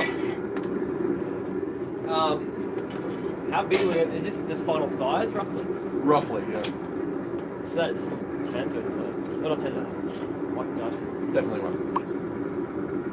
Do you want to get my camera and film me turning the point? Things we missed the tip though. Let me know when you're about to swing it out of it. No, I really wish you'd stop putting my hammers in the handle. Nothing handle holder. Cheers, George. Cheers, mate. There'll be another video. I can make... Alpin's asked if I can make sword blades to fit pre-made furniture. Potentially, yes. Not yet. So I'm just going to turn the tip, forge it straight to the back. Smack the head on stuff. Yeah, I can move that up.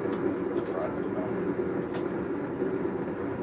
I think once we've turned the tip, and I'll cut the Marchi shoulder in. Yep. Monet shoulder. Monet Marchi? Angle grinder in. Huh? The angle grinder in. Freaking Philistine. Alright, so now we've cut the tip, now we've got to turn it over. Are you ready?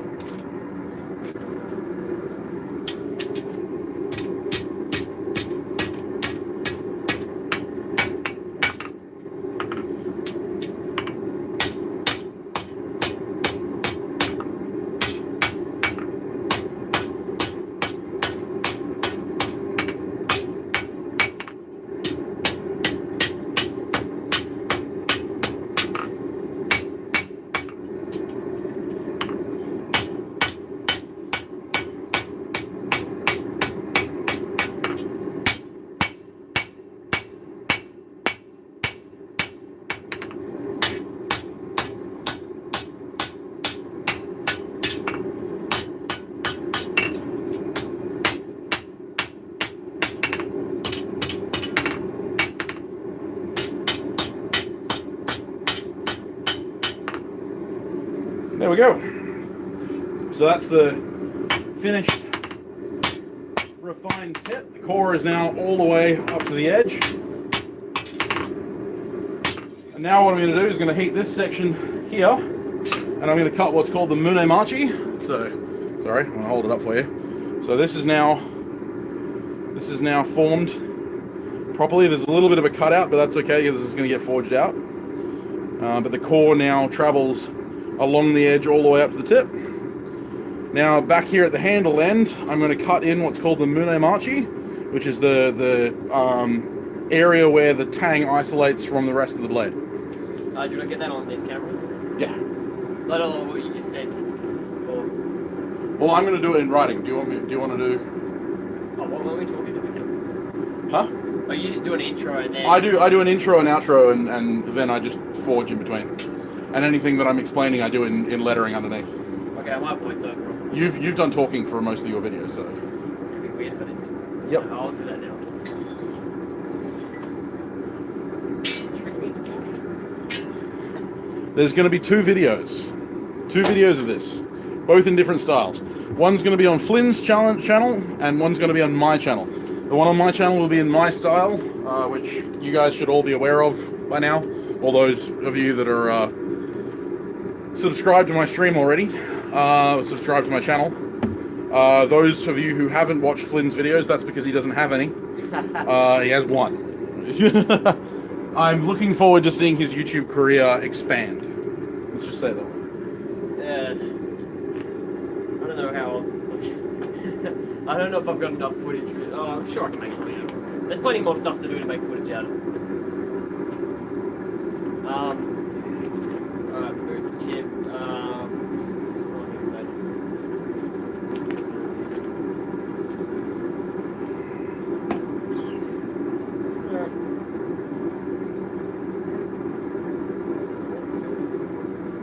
I'm super happy with that, how that Sonova is coming out there.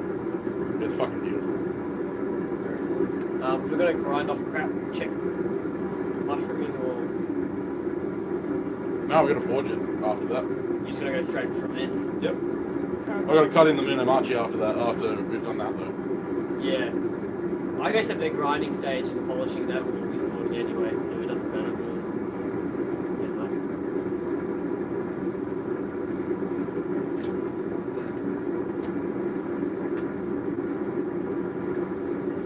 I just got you in the background like an extra. Alright guys, as you can see, Sam has just forged that tip around, flipped it. So now the steel runs all the way along up the spine to about there, instead of the wrought iron running up there, if we did just forge the tip down. So from here we're gonna forge in the, I don't know what it's called, about here. Oh, that's my little tanto. No, I don't have it. Yeah, just where the tang ends and the blade starts, basically. And yeah, from there forge in bevels and all that good stuff.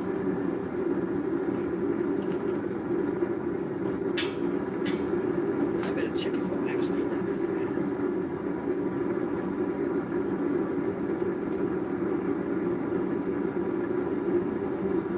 Did you focus it? Yeah, I'm just off to the side of the video. Right, you in the frame? Do you want to suss it out? Huh? Did you delete it? No, you can stay there. Have you got enough space? Oh, okay, yeah, delete it. I don't know how to. Okay, don't worry about it. I'll do this thing. Right, so you are now in frame. Direct center. Oh, you press the... Yeah, oh, so okay. the top of your head is where the top of the frame is. It's fine. It's just that you need to make sure that anything that you're going to show to people is going to be in that frame. Good. Are you filming? Oh, okay. As you guys can see, Sam has just forged this, flipped this tip around. Doing a dance behind the camera. So yeah, basically the core runs along the edge instead of if we just tapered it down from the way the billet was before cutting it. Would have had wrought iron going up there, and yeah, basically there's no steel on the tip. From here we're going to forge the, I don't know what it's called, I don't know the proper name, just the difference between the tang and the blade and the stem. Was it the blade and the spine? Yeah, I don't know what I'm talking about. Yeah, from there we're going to do some bevels and get this thing on its way to finish forging. So yeah.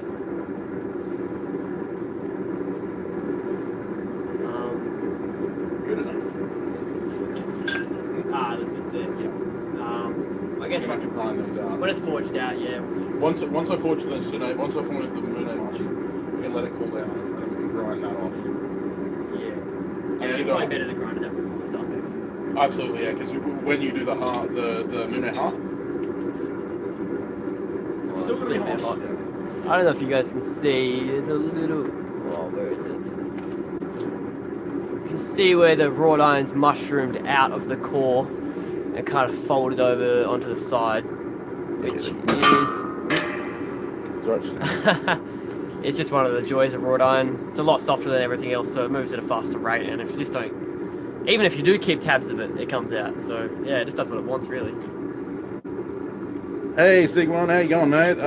Yeah, this is the super secret live stream. This will not be left up on my channel. This is going to be made private the moment that this finished stream ends. So everyone who's seen this knows more than everyone else, and you guys can, you know, do this to everyone else and tell them that you know more than they know. So, but yeah, the idea is that we're going to both upload videos of this project to our respective channels in our respective styles. And then there's going to be, he's probably going to do the grind. I'm going to forge the final blade from the Tsuneba that we make tonight, and then he's going to do the grinding and heat treat, and then he's going to send it back to me for fittings. So we're going to share videos. There's going to be videos on his channel, videos on mine. They'll be linked through our various social media. It's going to be absolutely awesome. I'm having a great time so far, and I am really pumped to see this thing finish. I am already so happy with how it's coming out, and wait till you guys see the photos on mine and his Instagram feeds, at Samtown's Bladesmith, at Flint Sharp Knives, of the photos of the forge welded billet, which is absolutely amazing. I am blown away by this man's skill. It's kind of like a bit blue balls right now. We've seen what it was before, and then now we're not going to see it in its full glory until it's finished and polished. Really. Yeah, this is the middle bit. This is the hard work. Yeah. Anyway, we're gonna just cut this, cut the Moonay Machi, which is the tang notch, in, and then we will be done for the night. I'll film this on both. Yep, good idea. So, those of you that follow Japanese swordsmanship, Japanese swordsmithing, are interested in Japanese culture, will know that the katana is central to a lot of Japanese lore, that kind of stuff. It's also The best very sword in the world. bugger off. It's also very, very, very specifically set out. There is a name for literally every part of the katana, and it is a very specific name. It has a very specific meaning, and there is a very specific set of steps that you need to follow in order to forge a traditional katana. We are not following all of those steps. We are following as many of them as we can. As many as are worthwhile to following. Well, yeah, as many as are worth following. So basically, this isn't the most traditional forging of a katana you'll ever see, but it's also a really good fake. A really good fake, absolutely. A lot of hard work. Yeah, the end product, assuming we do the right level of finish and whatnot, will be 13 indistinguishable. As long as we put the effort in, it's going to be great. Well, see, Luca, that's where you're wrong, because katanas can stab, and very well. They're not the best blade purely because there is no such thing as the best sword. They were the best sword for Japanese people in Japan. That's it. They were the best sword for the people that were using it. Purely because that was the sword that they were used to using. There is no such thing as the best sword. Right, you ready? Yep. And 2 seconds. Go for it.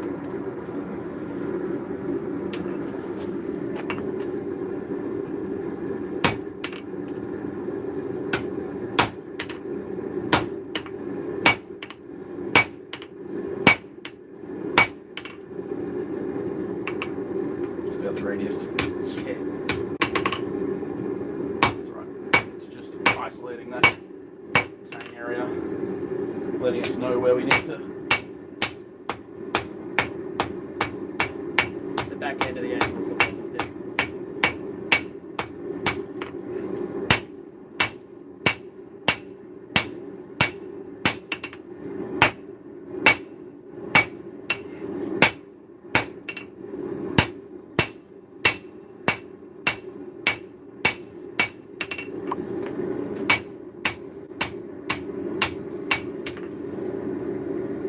Might just get you to help me with the flatter. Reheat. But as you can see, we can flatter up. And there is now a step in the billet, and that's going to define the mune, which is the spine. We'll agree to disagree there, Albert. So there is a best sword. It's called the Highland Broadsword or Claymore. Highland Greatsword or Claymore. We'll agree to disagree. Oh, I know. I've got the best sword right here. Yes, they can stab. Actually, the katana point. Here's a knife that can't stab. This is the best sword in the world. It is a dual-handled sword. It is for the very, very well-known art of two people using the same knife at once, fighting. Try to kill each other. Yeah, that's it. Brilliant, I love that. I love that knife. There's a duel. You start off like ready, set, go, and you got to rip it out of the other person's hand. Yeah, and slice them with it. Yeah, no. So the katana actually has an incredibly sharp tip, a very, very, very, very sharp tip, especially if you're talking the Edo period katanas, which have a very defined kisaki, which is the tip. But they've got a very reinforced tip because their tips are very close to the spine. They're quite reinforced. They're very good at stabbing. The thing is that a lot of Iaido, Japanese martial arts in general involving swords, tends to not have a lot of stabbing involved in the martial art, but they can stab very well. Kill it with fire. Yeah, well, this one actually got killed with fire. Yeah, that one actually did get killed with yeah. fire. Yeah, he managed to melt it. Yeah, mucking around with my first time on a coal forge, first time making a swordy thing. Alright, you ready with the flutter? Yes. Where is this? Flatter's here. Where's my hammer? Right there. Shows how much he pays attention. Oh, card full.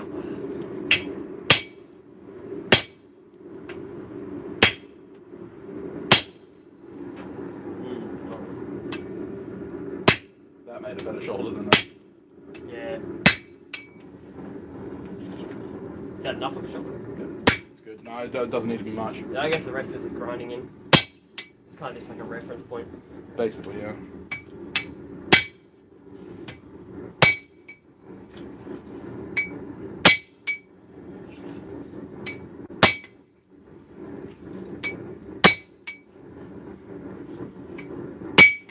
I'm so happy we made this flatter.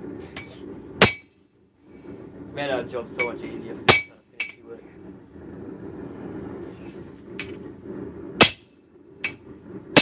I bet we could flatter the bevels even. Probably could, yeah.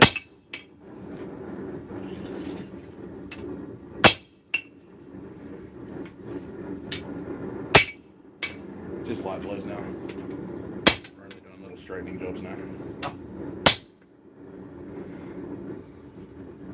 That's about as straight as it's going to get. What did he say? He said, I'm going to cut that fucking thumb off. It seriously hurts too much to not use my thumb right Yeah, now. he's supporting his hand because he's, you know, It was bleeding. blistered the hell out of his hand and all that kind of stuff. He's being a wuss. Yeah, I never thought about the thumb. I've been using it the whole time, and then today Cheers, Luca. I stopped using it and then fucked half my hand. Yeah, he'll get used to it. Anyway, so there is the finish forged Tsunobe, which is the pre-form for a katana.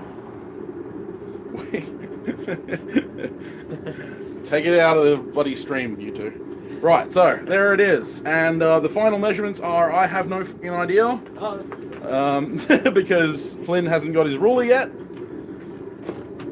bigger than 600. Oh no. It's 560 560. ish in the blade, and overall it's about 660-ish. So Yeah. whatever that is in old money, which is normally the money I work in.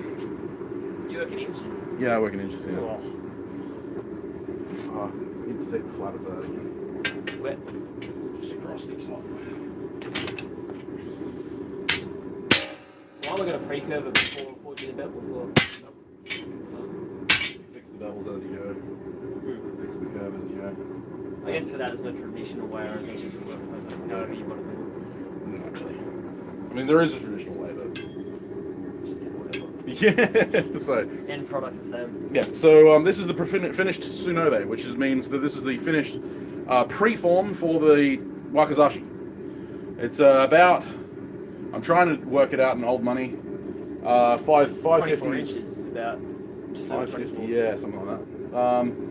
Oh no, under. No, 250, 25, 250 is 10. Inch. So 22 inch. Yeah, 22 inch in the blade. It will gain about another inch-ish when I do the bevels. Overall length is approximately 28 inches. No, a little bit under that. 26 inches. About 4 inches in there. That tang will extend when I bevel that as well. So this is the finished preform. You guys get to look at the finished preform before everyone else does. Congratulations. And remember, the inside is all nice like that.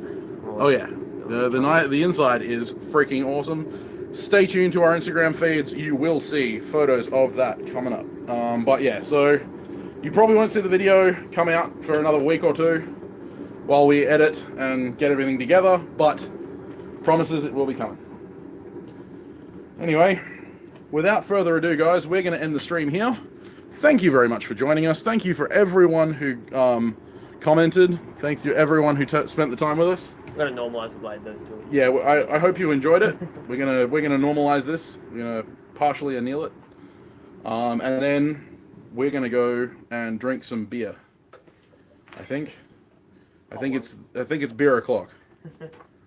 All right, guys, take it easy.